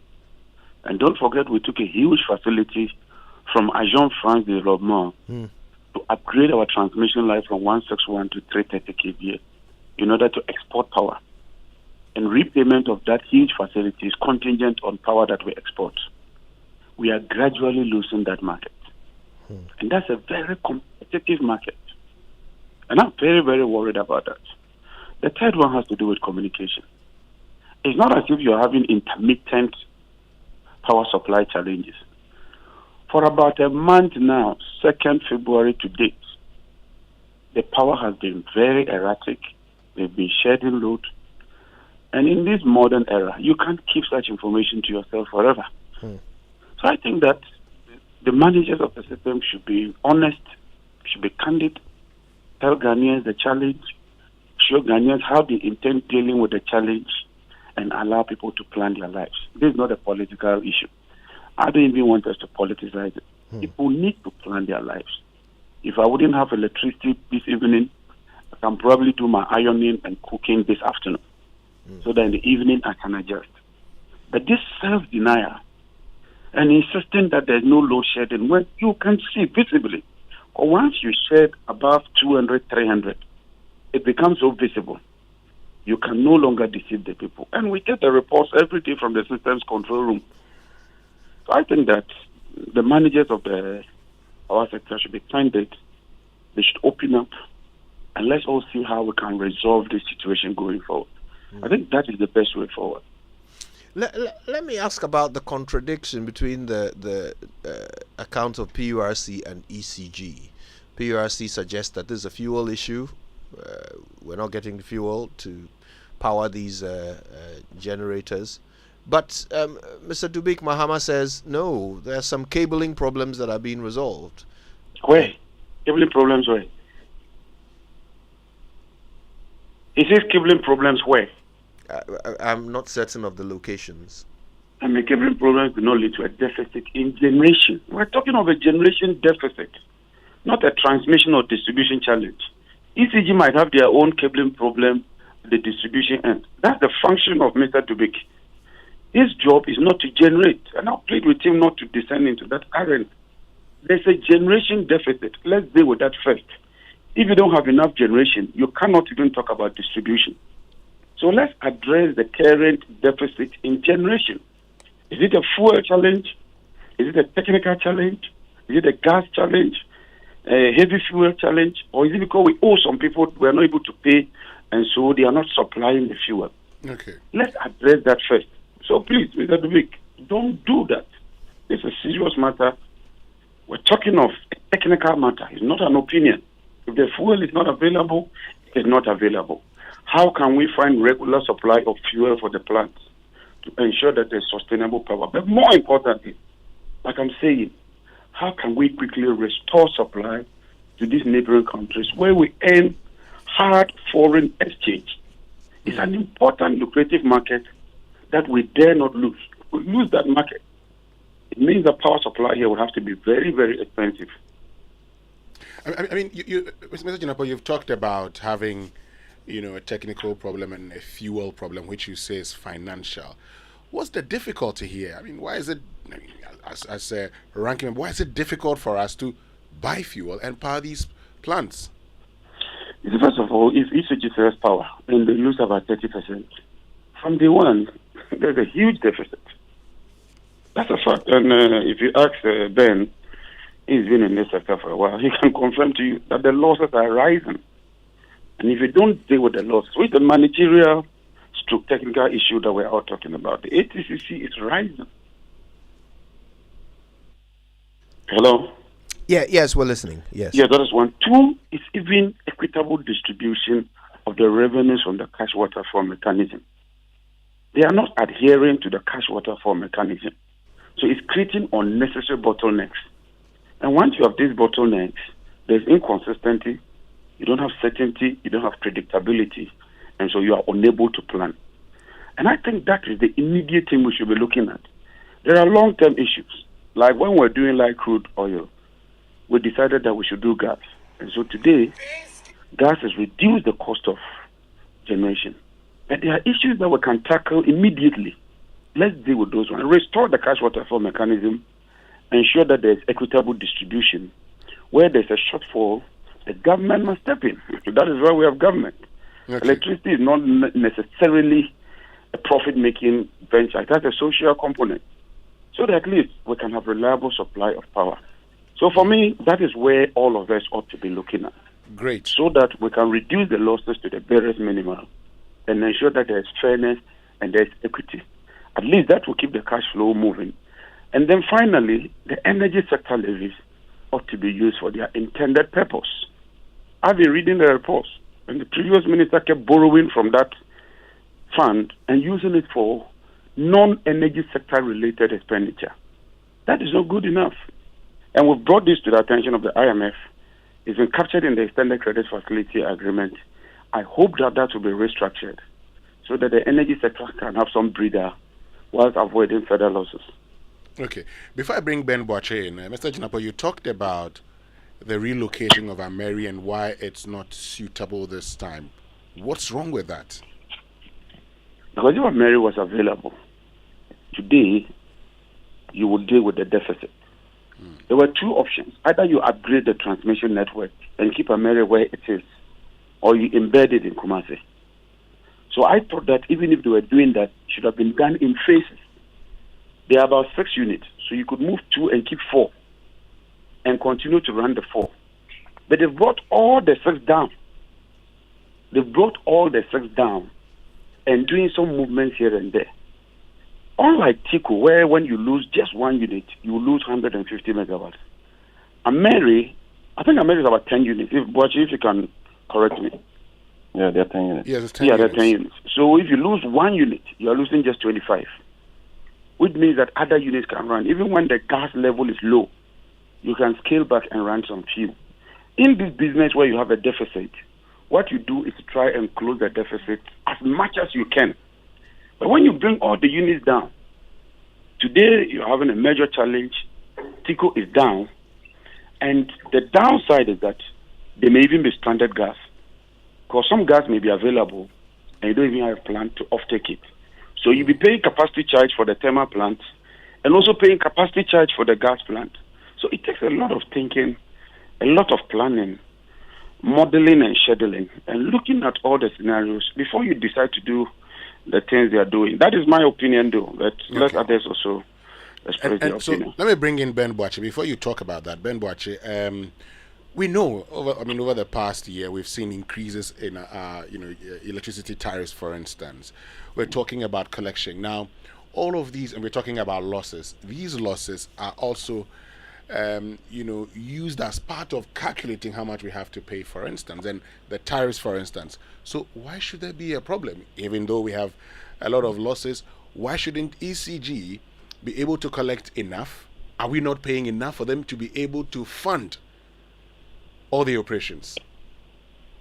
Yeah, I think it's the losses. You have the technical, you have the commercial losses, and also the collection.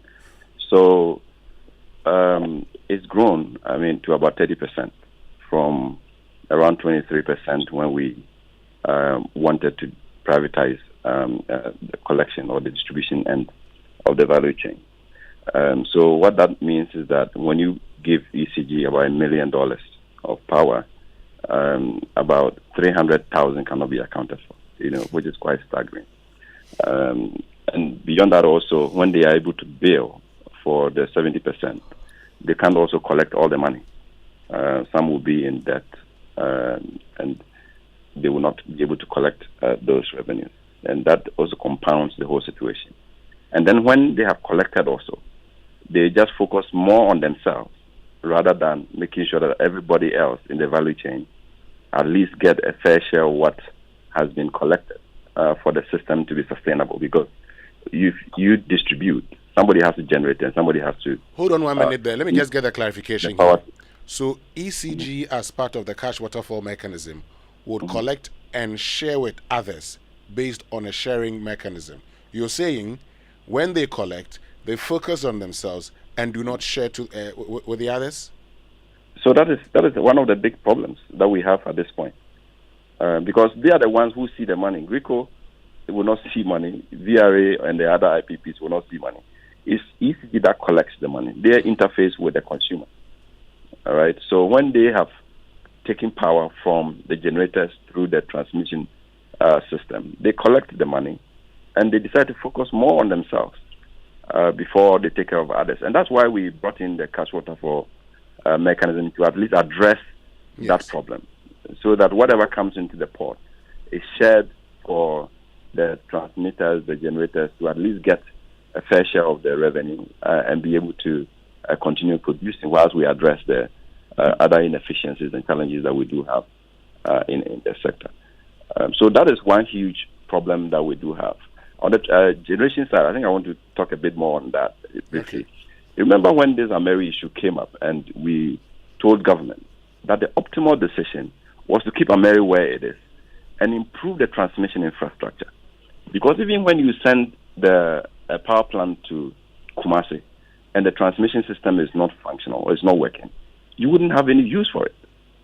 And there are options to deal with problems or system losses and the rest of it. If you bump up the transmission infrastructure and have a bigger cable, you are able to reduce the inefficiency. And Greco has a master plan that shows the investment requirement, where even the Kumasi to Accra to Kumasi transmission line was budgeted around $70 million. And we're going to use that $70 million to relocate Ameri. So if you relocate it and you don't have it available, you still have the same problems. All right? And you have aged plants also in the Western Corridor that need support. And we just didn't listen to anybody. At one point, the minister was saying that we had Kumasi people, and that is why we didn't want them to relocate the plant to Kumasi. And for almost 2 years now, we've been trying to relocate when we need power plants to generate power today. And the plant was available in Takoradi to just always, sell power to the grid and utilize the gas that is being produced in the Western Enclave. All right. So these are some of the terrible decisions that we try as much as we can to guide policymakers to avoid, so that we can focus on systemic thinking and addressing the problems that are confronting the energy sector. But procurement drives everything, and not what the right thing is to be done. Mr. Jinopo, I think we'll wrap up with you, and I mean it is an attempt to look into the future here. The money part of this problem is a big issue. Currently, any gains government is making macroeconomically is basically down to the fact that they've either stopped or reduced the payment of their bills. So my worry is that we risk running the whole energy sector aground. Okay, it looks like government is doing what I call palliative management of the energy sector. And so whoever assumes office in 2025 would have a huge task. The reports I read indicate that the plants are getting obsolete. They are not being replaced according to schedule. Maintenance is not being carried out regularly. Upgrading is virtually zilch. And even the fuel that we need now to run the plants, government is unable to procure that fuel for the energy sector. So we have a huge problem. Immediately, government should prioritize. Let's get some fuel and get these dual fuel plants running. Then we can deal with the others.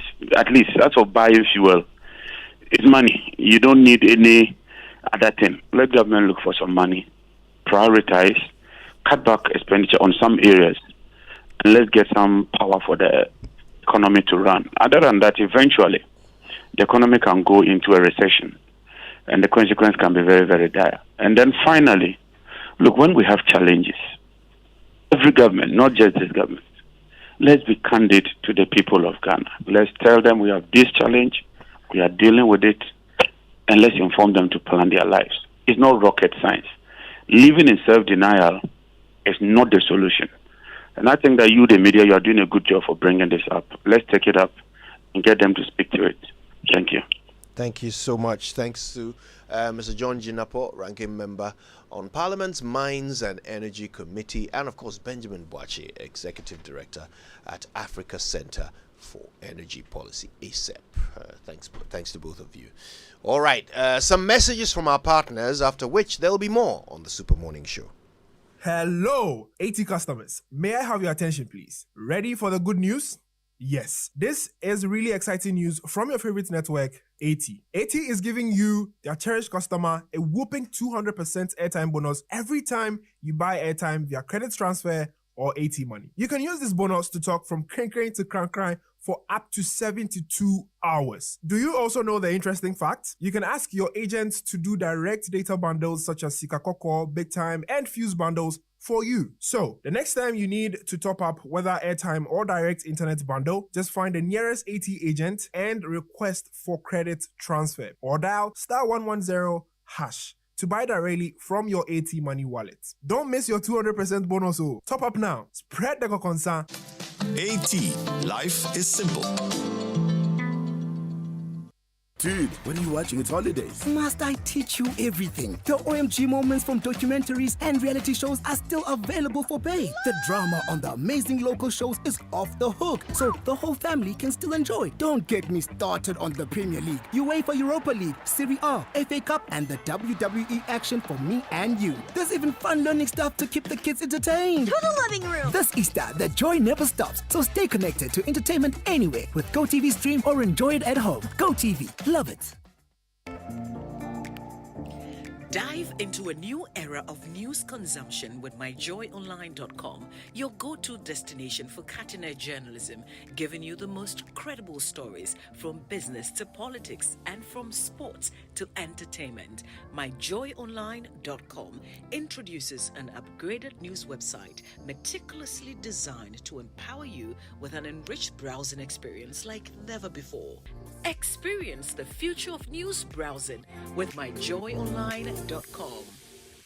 Nana Banamoa's Women of Valor is back. On Thursday, 7th March 2024, renowned Ghanaian film director Shirley Frimpong Manson, Nigeria's Rita Dominic, and South African Bonang Mateba will share their untold stories of courage in a crowd. To attend, register now at www.womenofvalor.co to join us at 9 a.m. on the 7th of March at the UBSA Auditorium. Women of Valor is in partnership with Chango for your group contributions and crowdfunding. MTN, Verna Water, TheGhanaReports.com, Zenith Bank, Binance, Compassion International, Ghana Goodskin Foundation, Minimal RX, All My Hair, Office & Co, My Party Place, Beautiful Beneath, Goba Kinti, Ignite Youth Empowerment Initiative, SG Etiquette Consulting, Kiari Realty, Alliance Media, DDP, Palomax, Premier 369, First Class Solutions, Care Beauty Spa, Zinc Cosmetics, Image Bloom, Stannis Beauty Studio, Glam Brushes, and Uwella Dazzles. And supported by Joy 99.7 FM.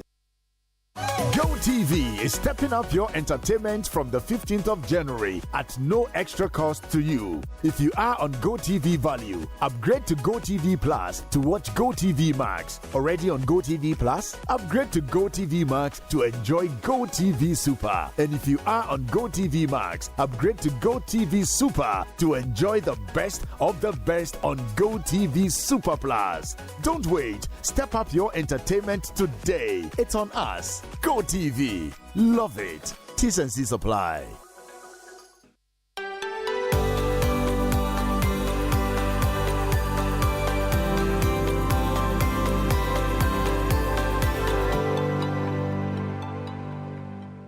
What do you know about oral cancer? Today on Time with the Dentist, we're going to learn about oral cancer and what we can do to prevent it or catch it early. I'm Dr. Gwendolyn Amakwe Baiche, and this program is brought to you by Pepsodent in association with Ghana Dental Association. Oral cancer can present as a growth or sore in the mouth that does not go away. It can affect any part of the mouth, be it the surface of the tongue, the lips, gums, the inner aspect of the cheeks, or the roof of the mouth, also called the palate. It is one of the major causes of death from oral diseases. And anyone can get oral cancer, but there are some factors that make some people more likely than others to get it. And these include all forms of tobacco use, be it smoking or chewing, overconsumption of alcohol, poor diet, persistent infection with the human papilloma virus. Treatment is possible, giving a higher chance of survival. There's surgery, radiation therapy, and chemotherapy, and these are all treatment modalities available. However, treatment will depend on the stage of the cancer at the time of diagnosis, and this is one of the reasons why we encourage regular visits to the dentist. The dentist plays a very important role in the early detection of oral cancers through thorough examination of all the tissues in and around the mouth, the hard and the soft tissues. Once the dentist notices anything suspicious, further investigations will be done to confirm and appropriate referral if need be. Oral cancer is cancer that occurs in and around the mouth. It can start as a swelling or sore in the mouth that does not go away after a long period of time. The palate is the roof of the mouth.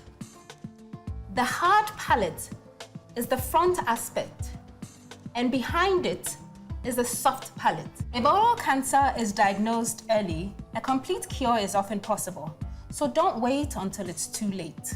Remember to brush day and night with a fluoride toothpaste like Pepsodent, and take charge of your oral health today.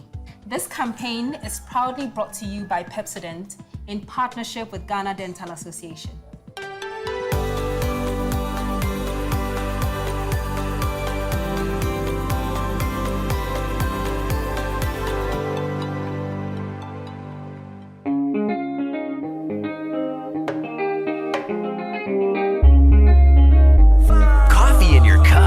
Joy on the set. The Super Morning Show is always the best bet on Joy 99.7 FM.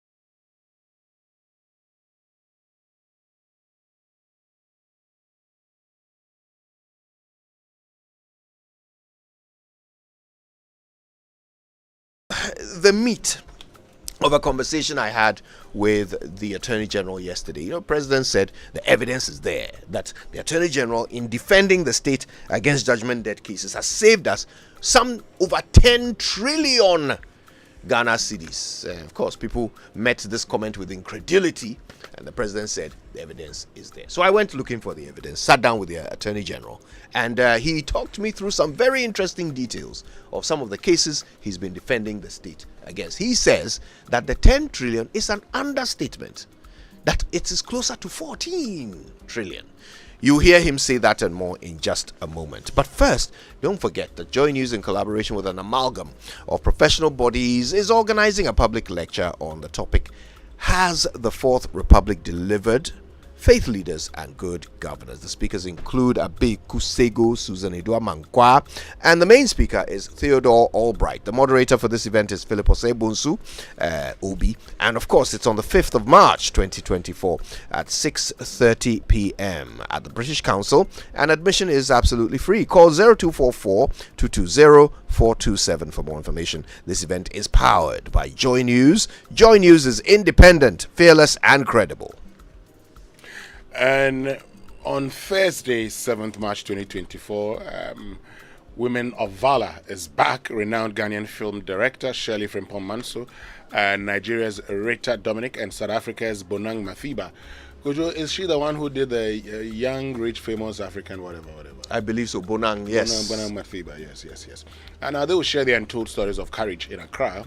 To attend, register now at womenofvalor.com to join at 9 a.m. at the UPSA auditorium.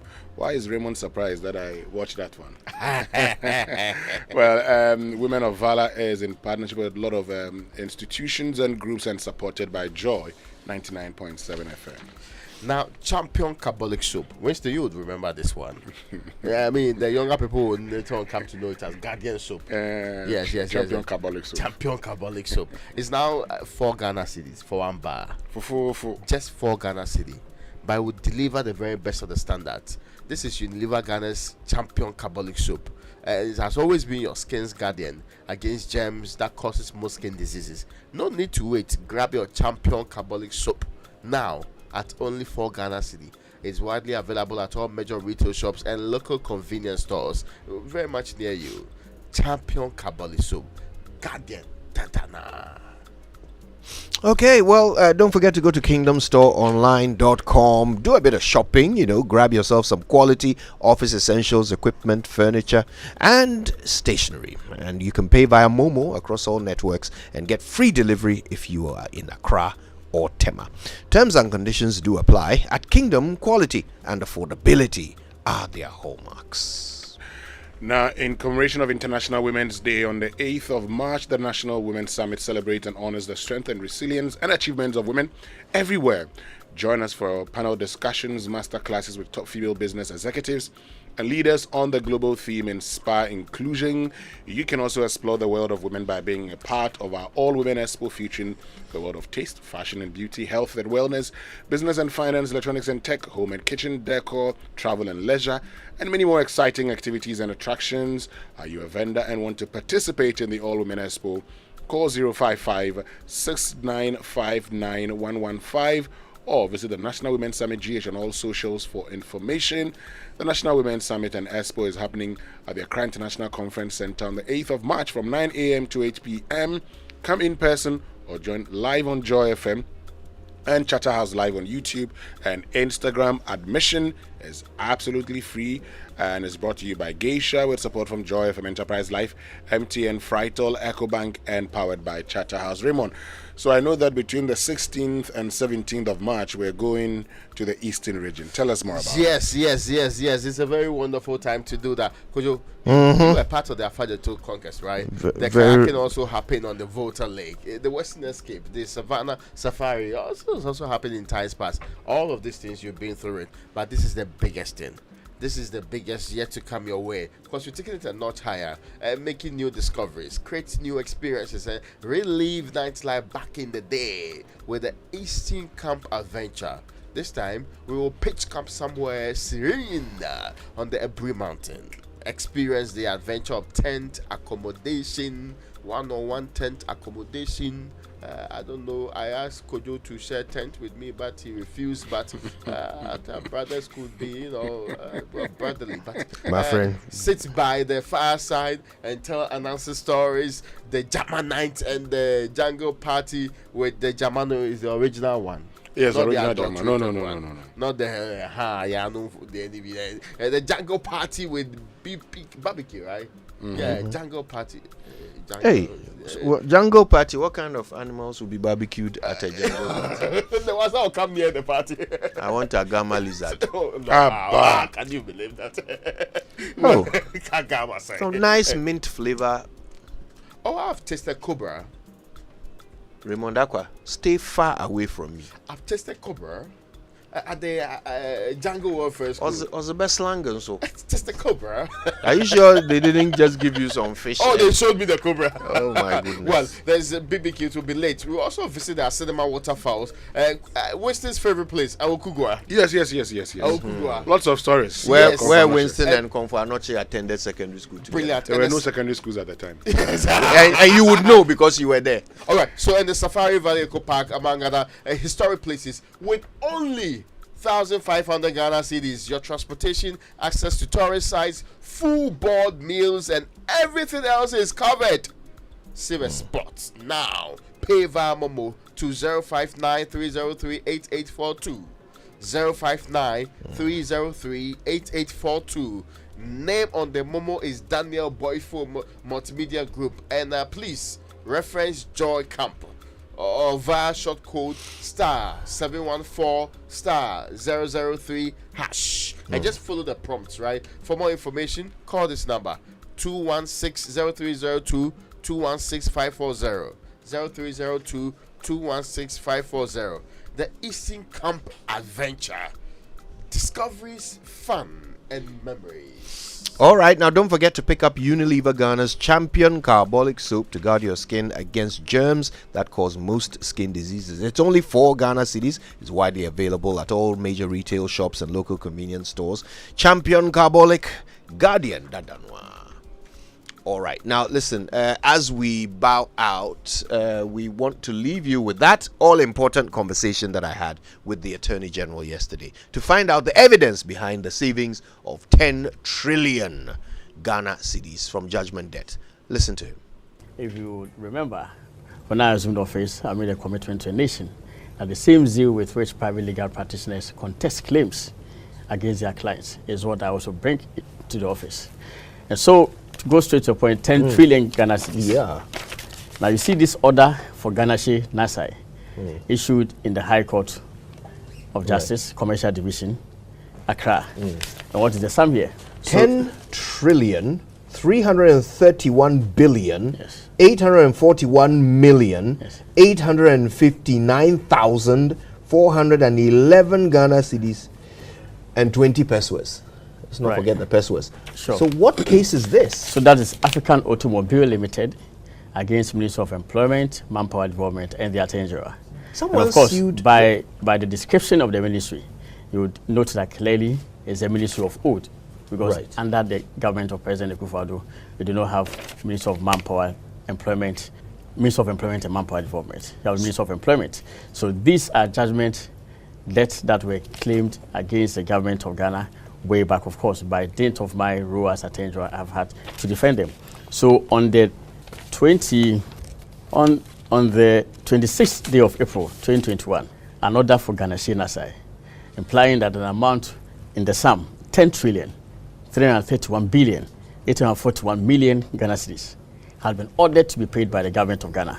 And you see the amounts here stated here, that the banks against which the sums were supposed to be paid from. The accounts are accounts being held by the Bank of Ghana, Head Office, Ghana Commercial Bank, Head Office, and Consolidated Bank, Ghana Limited.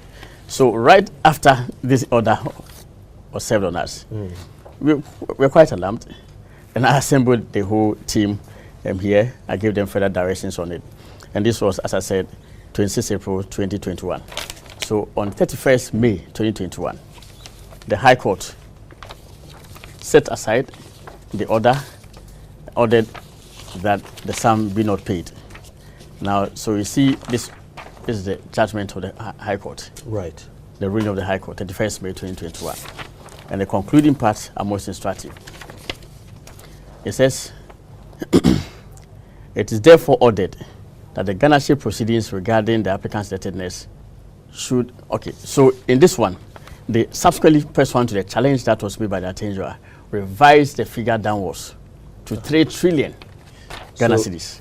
Now, after the revision, then an action was filed by us to set aside the entire judgment on the basis of fraud, that the government of Ghana was not owing any sum at all. So this is it. So indeed, it is correct to say that 10 trillion Ghana cedis was claimed against the government of Ghana, and 10 trillion Ghana cedis has been avoided. And that is just one suit. Right. Now you go to many other suits, if I may. If we can finish with this particular Right, one, sure. because I mean, I've never heard of such a thing. Yes. So walk us through as much as you can The about process, this case. yes. When was this judgment awarded against the government of Ghana? Right. And what are the facts? Right. So the judgment itself was awarded in 2011 under the SWA NDC administration 2011. And it went all the way to Court of Appeal, was affirmed again by the Court of Appeal. And then the processes to set aside judgment commenced in our time, in our administration. I mean, So this all happened in Ghanaian court? Yes, Ghanaian court. 10 trillion was awarded against a party and the law firm, the government of the law Ghana. firm is reputable as this legal. What were they claiming 10 trillion for? Well, for some supply of vehicles and equipment to the government of Ghana way back in the 1990s. And of course, so claims arising out of breach of contract. And that is actually a reason why I have been compelled to get Parliament to enact a law which seeks to amend the Contract Act by which the payment of compound interest is prohibited against the government of Ghana. Because before I assumed the reins as Attorney General, indeed, I observed a trend for various public officers to the process of compound interest actually inflict unnecessary judgment debts against the government of Ghana. So remember the case of NDK against the Attorney General, yes, which I again applied to the Supreme Court for an order stating that the sum of 79 million Ghana cedis paid by the government of Ghana was sufficient and therefore should be declared as full and final payment. And the government was relieved from the obligation of paying the sum of 1.27 billion Ghana cedis. If you remember, was reported widely by your station, Daily Graphic and all that. The sum in question was a paltry 268,000 Ghana cedis. 268,000 Ghana cedis. That was the original amount awarded, right? In 2009 was 268,000 Ghana cedis. But by the process of computation of compound interest, the sum increased to 1.3 billion Ghana cedis. And after an amount of 79 million Ghana cedis had been paid by the government of Ghana, NDK was still pursuing government of Ghana for payment of 1.27 billion Ghana cedis. And I made the application to the Supreme Court that on grounds of equity and what have you, the sum paid by the government of Ghana should be awarded as, or should be held by the court as having fully satisfied the judgment debt. And that's what actually motivated me to lay before Parliament the Contract Amendment Act. And Parliament thankfully passed the law July last year. And I believe the President has assented to it. So now no public officer is permitted to engage in a transaction in which the interest arising from a breach of the government's obligation will be calculated on the basis of compound interest. It will just be simple interest, because indeed, when I was conducting the NDK case, I realized that if there had been a computation of interest rate at simple interest, the amount paid would have just been a paltry sum. And the Supreme Court actually held, pursuant to my application, that the sum owed by government of Ghana, or that sum outstanding, was only 14,000 Ghana cedis. Wow. Compare 14,000 Ghana cedis to 1.27 billion Ghana cedis. So in this case, 10 trillion Ghana cedis. What was the original amount awarded that started gathering the compound interest? The original amount was far, far lower. The original amount was about 971,000 Ghana cedis. Less than a million Ghana cedis? Yes, from 1997 to 1999. And afterwards, and I think that so the process of judgment debt for me had become a conduit for milking the state, had become a conduit for necessarily inflicting financial hardships on the state. And some people had more or less permitted it to be an enterprise. And we saw various judgments to the Supreme Court between 2012 and 2016 reflecting such a tendency. And so I'm not surprised at all. Well, I mean, but that's just one case, 10 trillion. And you in fact, walk through the other cases. That's yes, why I said that to wrap on this case, if you don't mind, what is the current state of things? I know you've got the garnish order quashed. Yes. But Is the matter concluded? Is there room for appeal? Could we still end up having to pay? Yes, so we've applied for the judgment to that side on the basis of fraud at the High Court, and pending that, no action or step can be taken to execute it. And I believe that clearly the High Court will uphold the action that we have commenced. Because But there's no basis not for yet that. done. Well, they recently, the people affected, those who are claiming the 10 trillion, recently only filed their defense. Right. So let's see.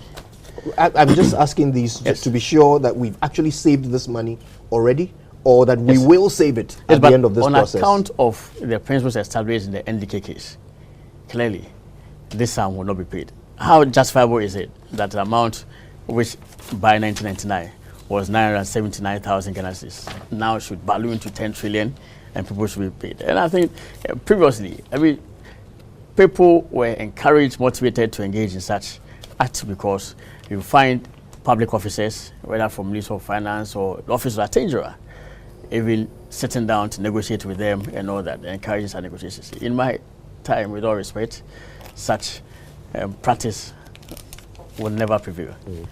Although government of Ghana, between 2017 and 2021, have still paid out some $300 odd million worth of judgment debts. Yeah, of course. I mean, clearly judgment debts arising as a result of various situations cannot be avoided. And indeed, I was earlier on explaining to you that if a policeman perhaps engages in some act of brutality against a citizen, the person will go to court and sue the Attorney General.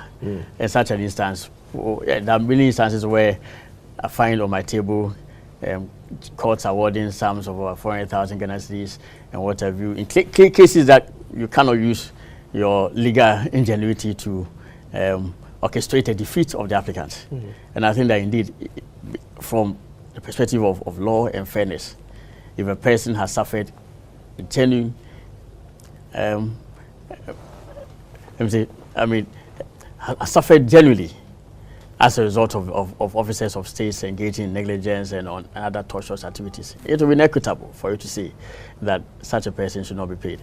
So yes, there may be instances where a person clearly will be owed a claim, and that should be verified. But I'm talking about situations where dubious, unwarranted claims, as this, have gone through the courts and prevailed. And those are actually the huge cases that bring a burden on the taxpayer. Are there many more such cases where compound interest has turned the number into something astronomical? Yes, I told you about how the Supreme Court quashed the payment of compound interest in the NDK case. And in the NDK case, it was actually remarkable. When I finished concluding the matter, I received a call from Marita Brew congratulating me. It's a matter of record. She had called me a number of times, sent messages, congratulating me on it. And then I called her back and she said, yes, because the matter that had been of concern to them, they were struggling or they were finding it difficult to deal with it. And therefore, she found it quite remarkable that I had been able to put it to conclusion and all that. These are matters of record.